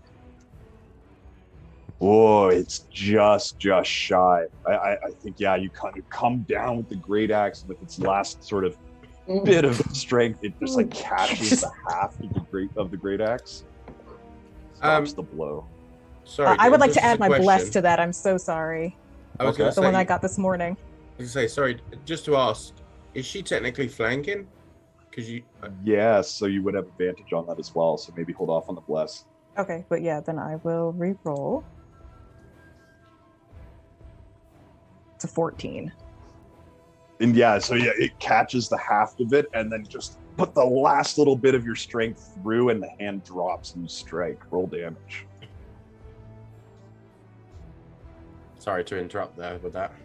Oh, no problem at all. Oh, it's 11 damage. No, thank you. I completely forgot that we were flanking. Me too. All right, kill this for being, please. Okay, so just because like I said, I have just been so irritated because I was starting to feel bad for him, but then it turns out he was just super aloof about the things that he was doing, and I care about the people in this town, and not just because of competitions, but I like these people, and he, in Katsumi's mind, he lied to my face. So I'm trying to take his head off. And so I just reach up with my great axe and I just swing straight for his neck and I try to take his head clean off. Yeah, it's like putting a baseball bat through a ghost. The head just like separates and falls down, like Count Dooku style, rolls across the ground a little bit, and the rest of the verbeeg just kind of crashes down to the ground, deheaded and de-lifed. Very nice, Kenson. Caught me. Sorry, I'm gonna get that right one of these days. Yeah. Anything else for you? No, because with the help of our wonderful viewers and that healing that I got from Rumble, I am all the way back. So I'm gonna hold off on healing, but I am still holding my axe with the and just like staring down the giant. Like, do you want some of this, or can we talk? All right. Then we will get to that on the ogre's turn. Iodin is up next, who I think, yeah, he's got some hand axes. He'll try and slash out at this bear that's all up in its grill. Action, bonus action. One will hit. And then he's got a +2, so the bear is going to take 4 points of damage. After taking that last opportunity attack, I don't think I did do that again on this turn. So Earl, you're up next with the ogre and the bear on deck. Oh, Rumble, you're gone again. Rumble, you're before the ogre. So Earl, then Rumble.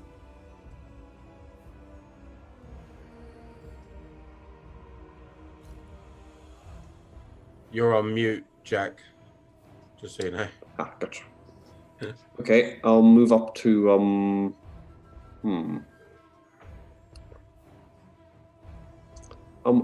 move over here. Can I ask what's how dark is it? How dark is it in here?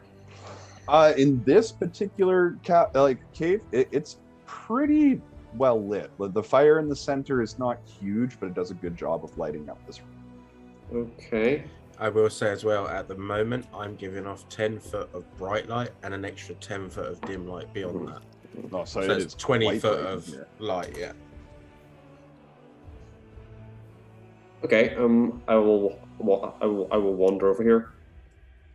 I briefly considered stamping out the fire to make it look more dramatic with just the druids shining light coming out from it, but unfortunately, Earl doesn't really do drama, so he's not going to do that. He's not going to. Very businesslike, yeah, for sure. So he'll just wander over and strike the bear.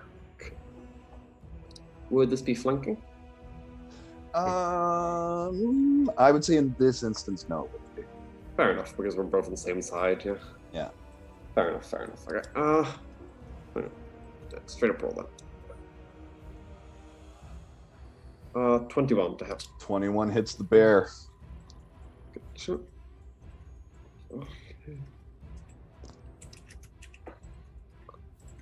For 8 points of damage. All right. That bear's starting to take a little bit of damage, but it is still looking all right. Once again, I'll be taking benefit of my Sentinel feat. Okay. So I think if it attacks Aiden, I can use my reaction to make an attack. Absolutely, I'm not too sure. Yeah. I think that's how it works. Yeah, I think it's if you have an ally within 5 feet, you can make an attack as a reaction. Yeah. Pretty sure that's how it works anyway. It might be a bigger area. No, right. if you're within 5 feet of an ally that he attacks, then you can attack the other creature. Yeah. Okay. Which will bring us to Rumble. Right. Okay. I'm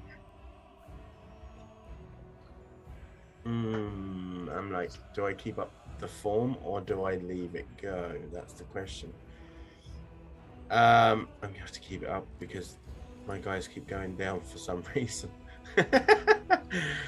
Okay. Stop getting stabbed. Yeah. Stop dying of me. Okay. I'm I'm very gonna fragile in this point in time. Give me a couple levels. I'm gonna run around to that side. Gives me a bit of cover from the ogre that's heading up as well. And I'm going to use my staff, but I am going to use it as a shillelagh. Ooh. And I'm going to try and hit this bear. All right. At an advantage. Is a 15 or the 15? It's up to you, like one of them. I'll take the 15. 15? It'll hit. Yeah. Okay. Sounds good to me. For 13 damage. Woo! Hot dog. Okay. So yeah, as you lash out with your shillelagh, this bear takes that hit like a champ, although you can tell that it is not too far from being put down. That was a very serious injury for this bear that almost looks like it's reconsidering its choices now. It's so stupid. My shillelagh does more damage than me as a bloody wolf. It's ridiculous. Oh, you got max damage on that too. That's nice. Oh, was that max? Was it? Oh, nice. Okay. Nice. Barely alive, as Dave put it. Nice. Okay. Which will bring us to the ogre and the bear, who are both going to roll a couple dice here. All right. Apparently they're not smart enough, so they are going to continue to attack. This ogre kind of comes crashing in, picks up the dog sled that's right beside you, Rumble, lifts it above its head and tries to crash it down on top of you. Can you make a Constitution saving throw for me? Me? No problem. Hey, well, it is a problem, but like... It might be. Okay. And it just like crashes right down over your head and shoulders, like just like a big hole in the center of it, kind of punches out where you are for 14 points of bludgeoning. The ogre then lets go of the dog sled, picks up its club and starts moving around the fire, almost as if towards Katumi and its now headless friend's body. The bear... Was he close enough to get an attack of opportunity? How far away from me was he? Yeah, I know. He would have been like 10 feet with the last one. Cool. And yeah, I don't think he gets close enough to anyone for an opportunity attack there, unfortunately. That is his turn. And then the bear, which does have a multi-attack. So it is going to one each. One to Earl, one to Aiden. We got a 2 claws coming at you. Earl for a 10 to hit, which definitely will not do it. And a 20 for Iodin, which hits, but then Earl, you get to make your reaction attack from your Sentinel feat.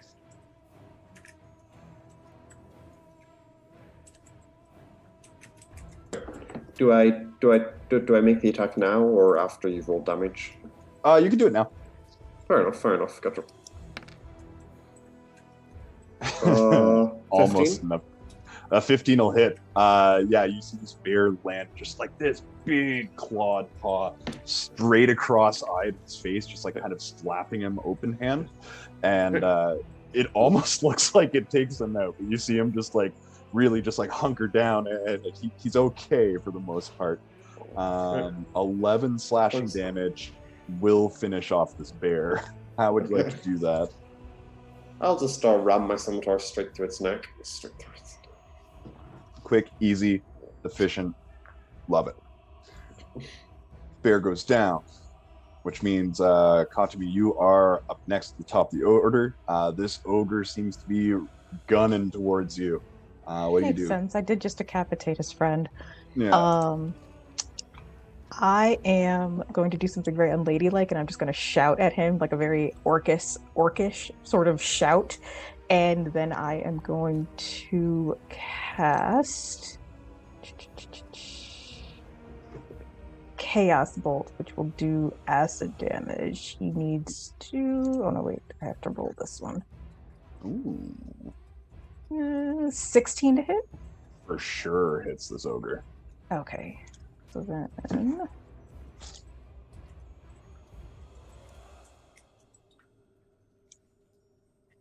it's going to be 7 acid damage.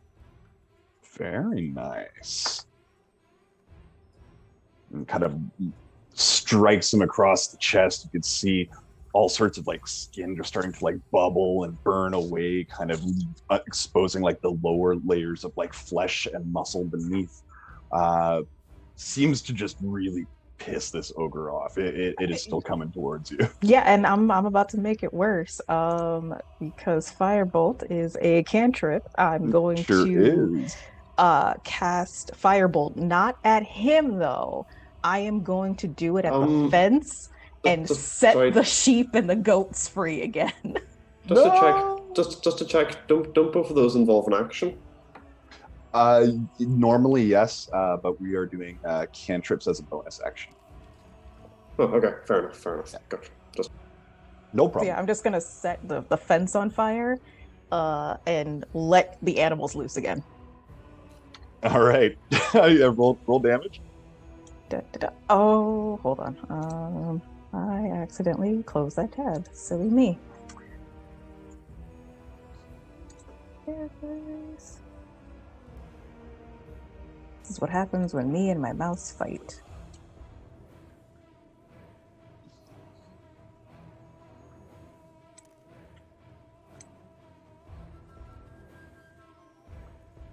That's going to be 9 damage to the fence. Love that. And yeah, as almost as soon as it strikes, you see it just like burn away that section of the fence immediately, and spooks all of these animals. They are gonna run in a direction. I'll let you know. Where is, come on, roll the thing. 1. All of these animals start running away from the fire and towards your comrades. Can I get everyone over in this direction? Rumble and Iodine, which I'll roll, and Earl, to make me some dex saves to avoid getting stampeded by a number of small farm animals. 7. Okay. And 11. Iodine will get out of the way. Unfortunately for the other two of you, you're not going to take any real damage from this, but you'll both be knocked prone. You use your half your movement on your next turn to kind of get up, but other than that, that is all the nasty stuff. Maybe some loose wool and fur in your eyes at this moment. A couple hooves will hit you, but you won't take any real damage. Unless, Katami, did you want to move at all, or are you good where you are?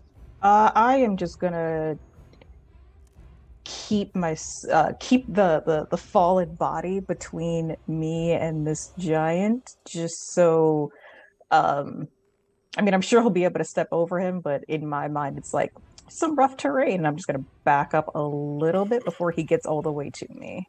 Sure.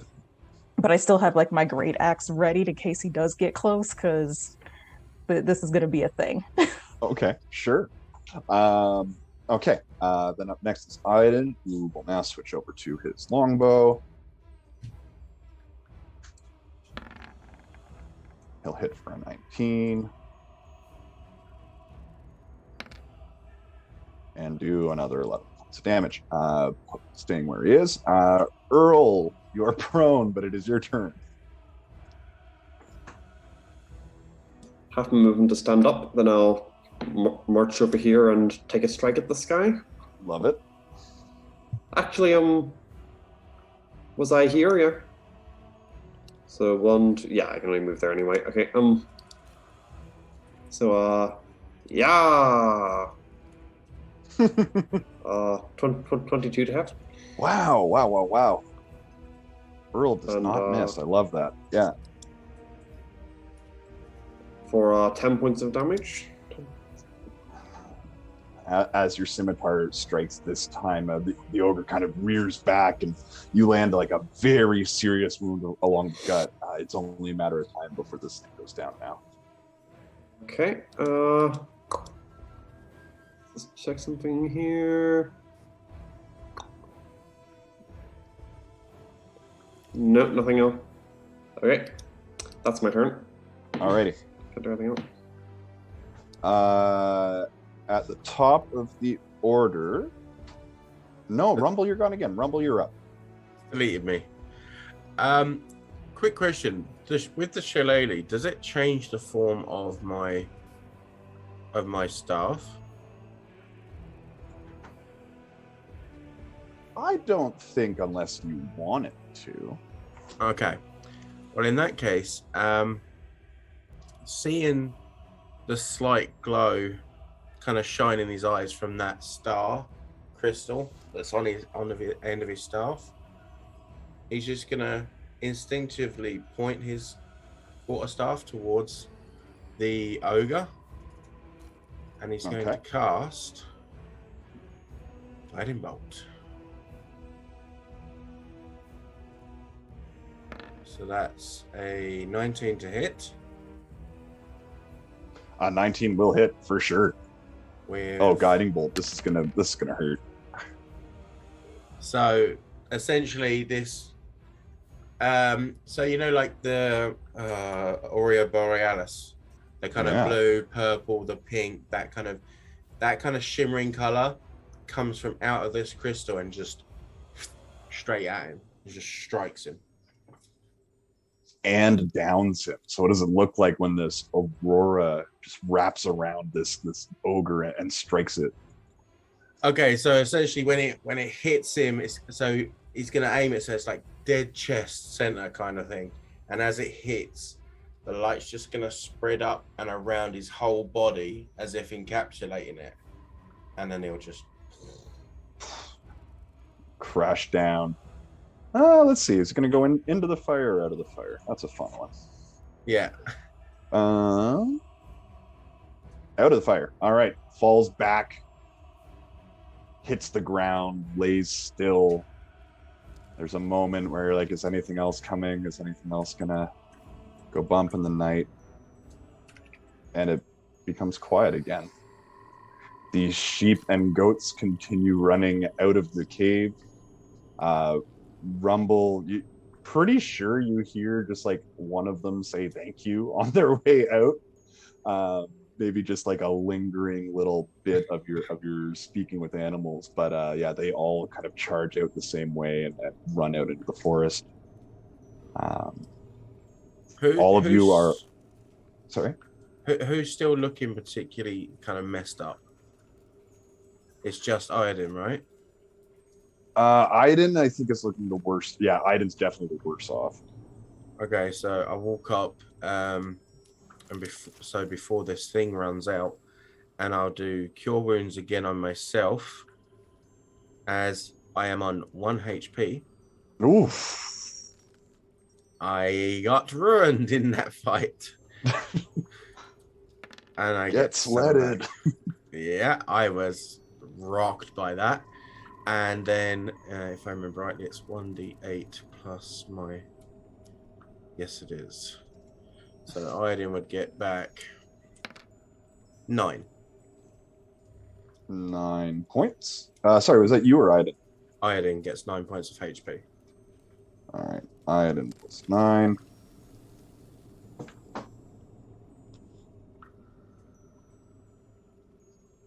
And yeah, you're kind of left to your own devices now. The Verbeeg and Ogre and Bear lay slain at your feet. The wildlife are gone. Quiet has returned. What's the plan, folks? I'm gonna. Katsumi is gonna grab the head that she took, and she's just gonna look at the others and go, "We should probably go before his wife gets back." Just very quickly, holding on to my staff and just thinking for a second. I open up my eyes and I'm using detect magic to see if there's any magic around here, on the bodies, all that kind of jazz. All right, I will tell you.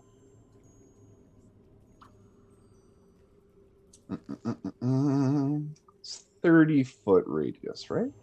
Yeah, I'll have a quick kind of run around. I'm not going far in. I'm going to here kind of thing.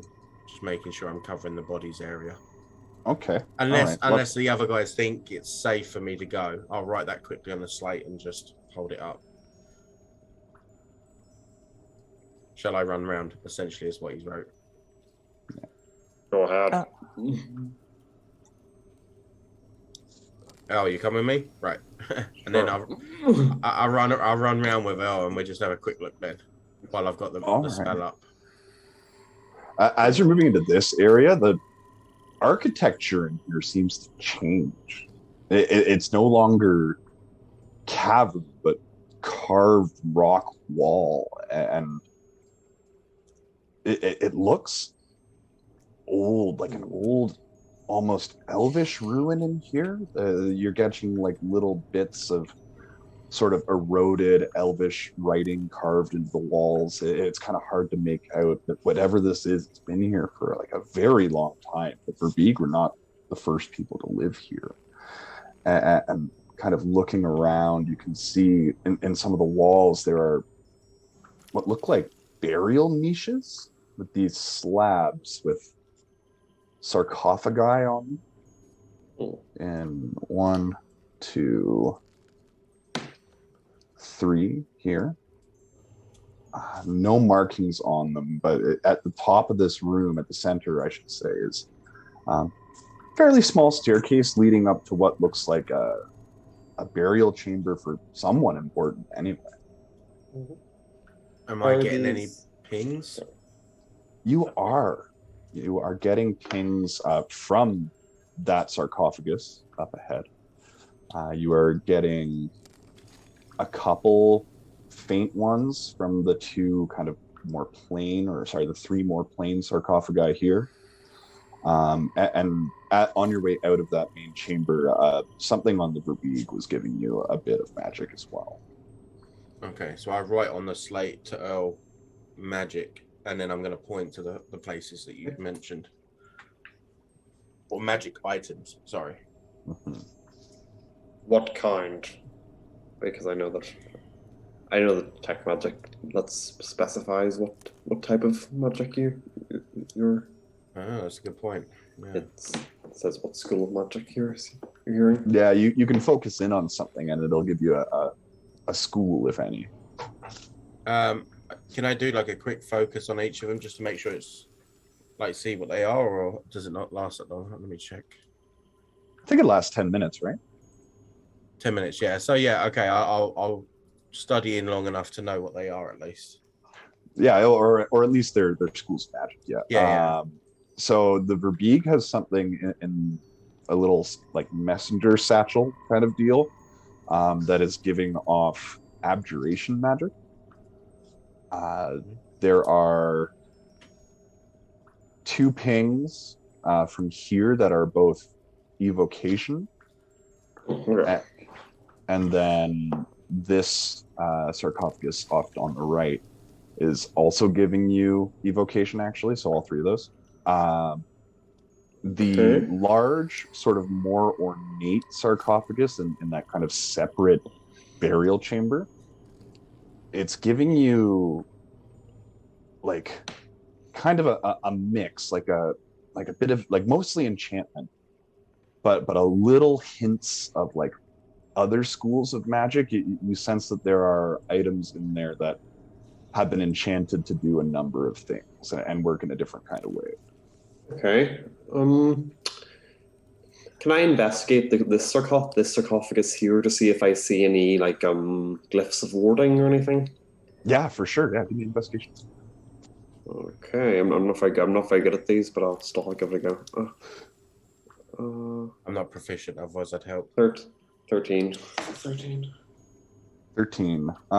is good. 13's enough. Looking around, you're pretty sure there's no traps, physical or arcane, on these smaller ones out here anyway. Okay, in that case, I'll grab hold of it and pull it open. All right. And there is a pile of mostly dust with a few kind of loose bones that haven't quite disintegrated yet with time. Roughly at about waist height, there is a belt of some kind, and it is the only item of any real worth in that sarcophagus. Okay.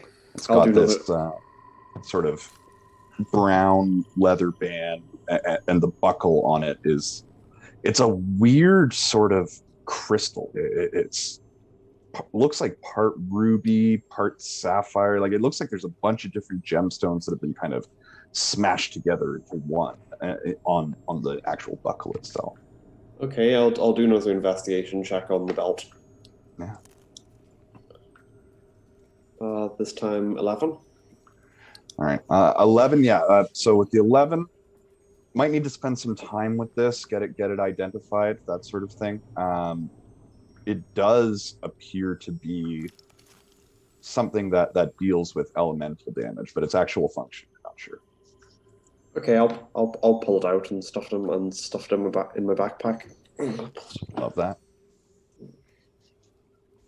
I guess I'll check one of these then, seeing I'll do those ones. All right. And check it first to make sure it's not going to blow me up or anything. For sure. I'll wander over here. Is that investigation? Yes, please.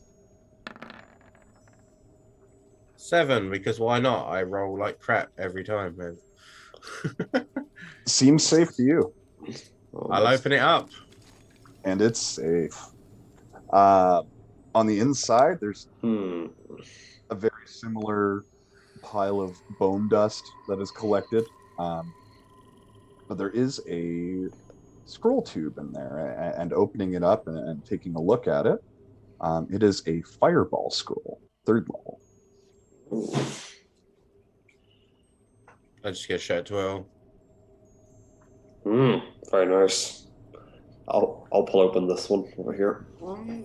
And that one is a scroll of healing spirit. Okay. Hang on. Okay. So that will be all. That will be all 3 of these alcoves checks. Yeah. Absolutely, yeah. Okay. Let's take a look up here. Let's get in through here. So yeah, coming into this sort of separate burial chamber, fairly plain rectangular stone sarcophagus, about 4 feet wide, 3 feet tall off the ground. There are like little pictographs carved into it that, taking some time to look at it, it's like a tale of a tribe's journey through a mountain pass, and you're getting the sense that this tribe's chieftain is buried in here. Very, very heavy looking lid on it, but there doesn't appear to be any sort of lock or any traps on it upon further investigation. Okay. Does the story seem reminiscent of anything I might have heard of? You give a nature check. Nature? Or a history, sorry. History, yep.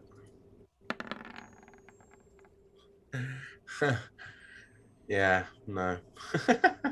7. 7.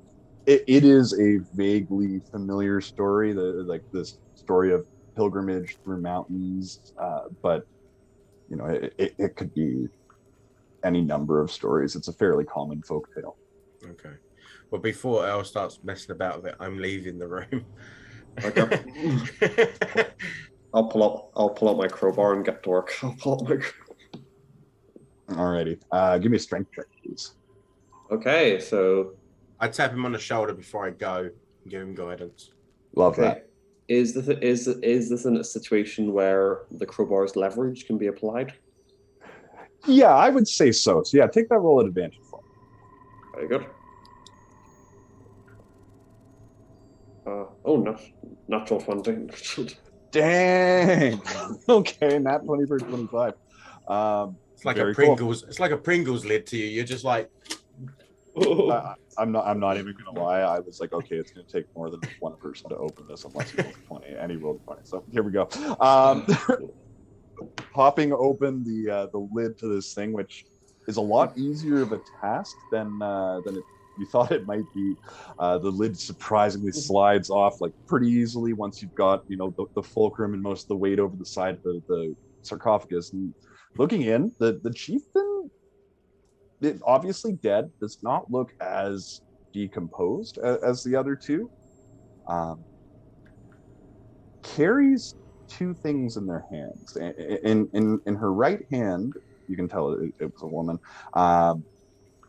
is a wand of some sort, like a arcane focus, and there is a almost like ping pong ball sized pearl clutched in her left hand as well. Okay. I will carefully pick up my long sword and poke the corpse with that a few times, just to see if anything happens. And it does not go bump in the night. Okay. What the fuck is wrong with you? Wake up! Wake up! I love it. And then I'll reach over and take the wand and the pearl. And yeah, you got him. Okay. Pull him out. Nothing. Nothing goes crazy. Nothing. Okay. No undead come to life. Nothing like that. You got the pearl and the wand, and yeah, you're Does good. it look like her body could be obscuring anything? Not on first glance. Give me an investigation check. Okay. Sneaky trapdoors, like it. 9. Yeah, you kind of, you're not shy about your sword, so you kind of take your sword and kind of leverage the body a little bit. It doesn't appear to be lying on top of anything at all. Okay, fair enough. Okay. In that case, yeah, I guess I'll head back over to the main area. And then All when we the get back stuff. to the Verbig, I'm gonna go for the item that I could sense, or like to point it out to Katumi. Yeah, while you guys were doing your thing, I was wanting to do an investigation of his body, see if there was anything else besides his head to take back. Yeah, go for it. Investigation. Love the idea of this head just sitting on the end of your battle axe, just waiting to go back. 22. Oh yeah, no, I'm not touching it anymore, but Wow. Don't want the blood stains on my cloak. no. I'm really upset about my clothes right now. Sure. Oh, neat. Okay. With your 22, it's got a couple things on them. So what was no doubt the item that Rumble was sensing, you reach into their sort of satchel bag there and pull out a second bag. Like it's like a small, almost like a coin purse, but it's got like a much larger mouth and kind of area to it. And the moment your hands touch it, you can feel the magic in there. This bag is magical in some way. Also, it has. Oh, interesting. There is a copper chalice that seems to have a hint of magic on it as well, but it's not. You get the sense it's not like a fancy enchantment. It might just be something fairly mundane. It's a +1 chalice. I don't know what that means, but it's +1. Yeah, +1 water into wine. See, that's useful. The Verbig's also got, if you're so interested, a number of rations of an unknown meat supply. Looks like enough for like 4 or 5 days of food. I don't like unknown meat supply. Yeah. It's like hard to tell because it's been cooked and cured and dried jerky and like it's nope. That can stay right where it is. It's got a handful of coins on it, nothing crazy. It's got 15 copper and 40 silver pieces on it. Those I will take, since apparently they don't buy things, they just kill people. And yeah, just kind of like knickknacks, like little keepsakes and little things. Nothing really exciting other than that. Nah, all that other stuff can stay. Do you show us the bag? Huh? I'm trying to get us out of here. I will show you the things I've collected once we leave. I don't want to be here when the missus gets home. Mm. We killed the other ones easily enough. I would say we can take her down. True. Yeah, all right, then I will show you the bag. I don't have like an identify spell or anything, That's all so right. I don't know what it will do. I'll pull out something that I think normally would not go into a bag of this size and drop it in. Like I'll take out my shield and try and shove it into the bag, see what happens. It slides right in, disappears beyond the edge of the bag, and just kind of falls into a space that is much larger than it is on the outside. Okay. Fantastic. Do I? Okay. I'm just I'll really listen to see how far down it goes. I listen for a burping sound. No burping, but you do hear like there's like a wet thud when the shield lands on the bottom of this thing. Okay.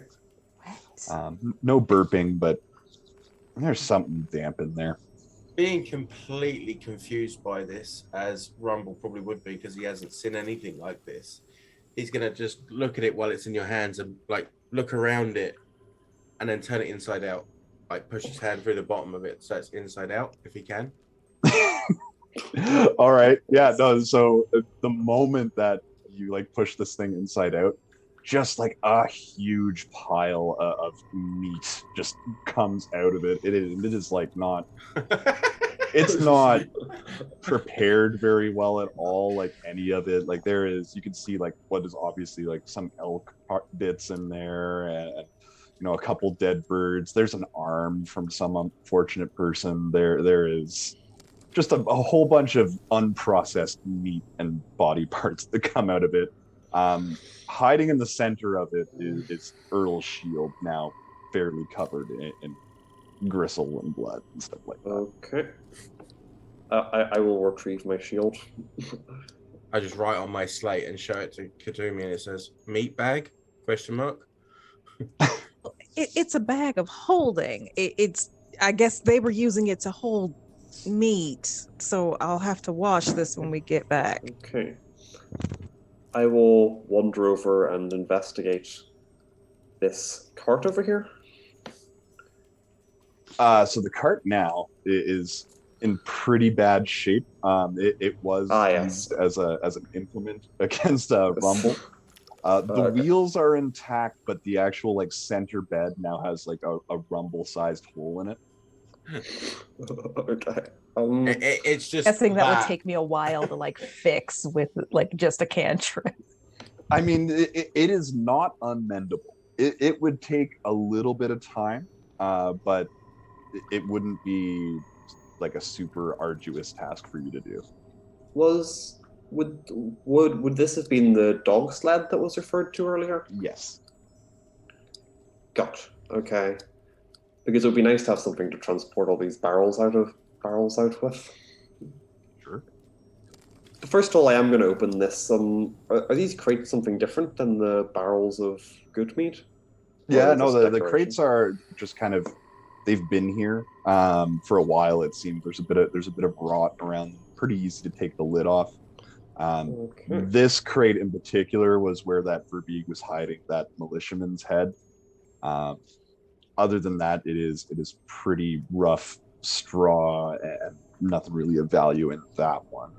Okay. I'll wander over to the. Yeah, I'll wander over to this one then and check it out. And it's a mimic. No, it's a regular crate. You open it back up, and inside there's like a couple of just like water skins that look like they've been filled recently, just kind of in storage in here. When we were scatting around, did we see the mead, the barrels? I assume these were the barrels here. Yes.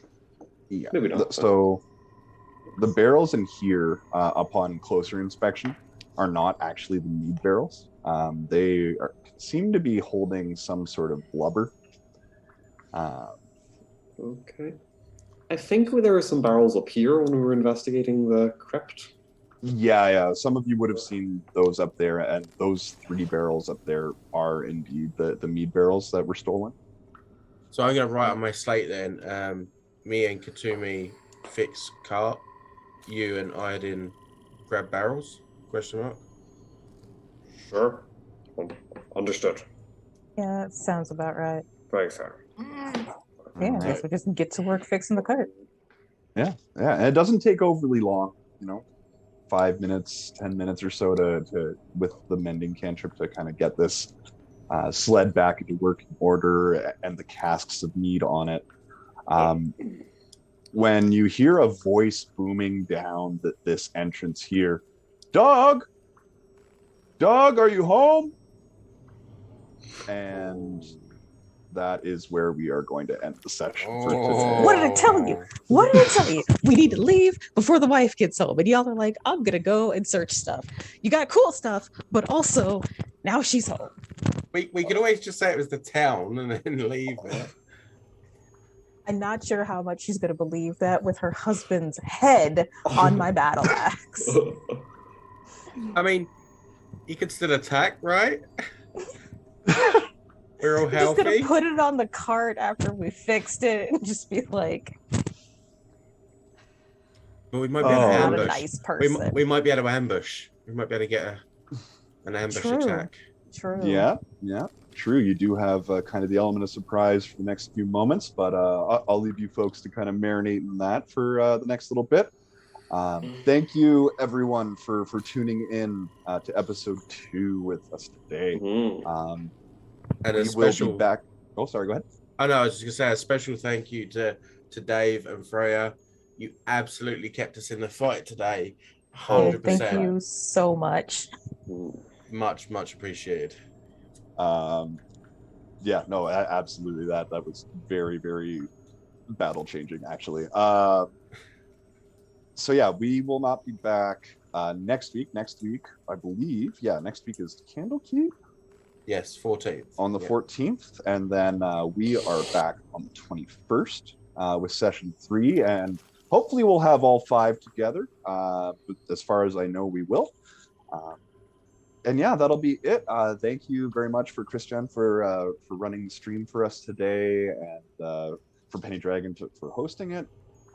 Big thanks to Travis Savoie for the use of his album The Winter's Wrath, which is a lot of the music that you'll hear in this game. Also, the music in the intro is off that track. It is a great album. Travis does a bunch of different records for published modules and things of that nature. If you haven't heard of them before, please go check them out. As for myself, if you want to check out what I'm up to, you can find me on Instagram at Craig7Darling. For those of you in the Michigan, Southern Ontario area, I'm doing a few live shows. Tomorrow I'll be at Sarnia for Beats on the Street Festival with my band My Son the Hurricane. If you're in the area, come down and check it out. And we will see you folks on the 21st.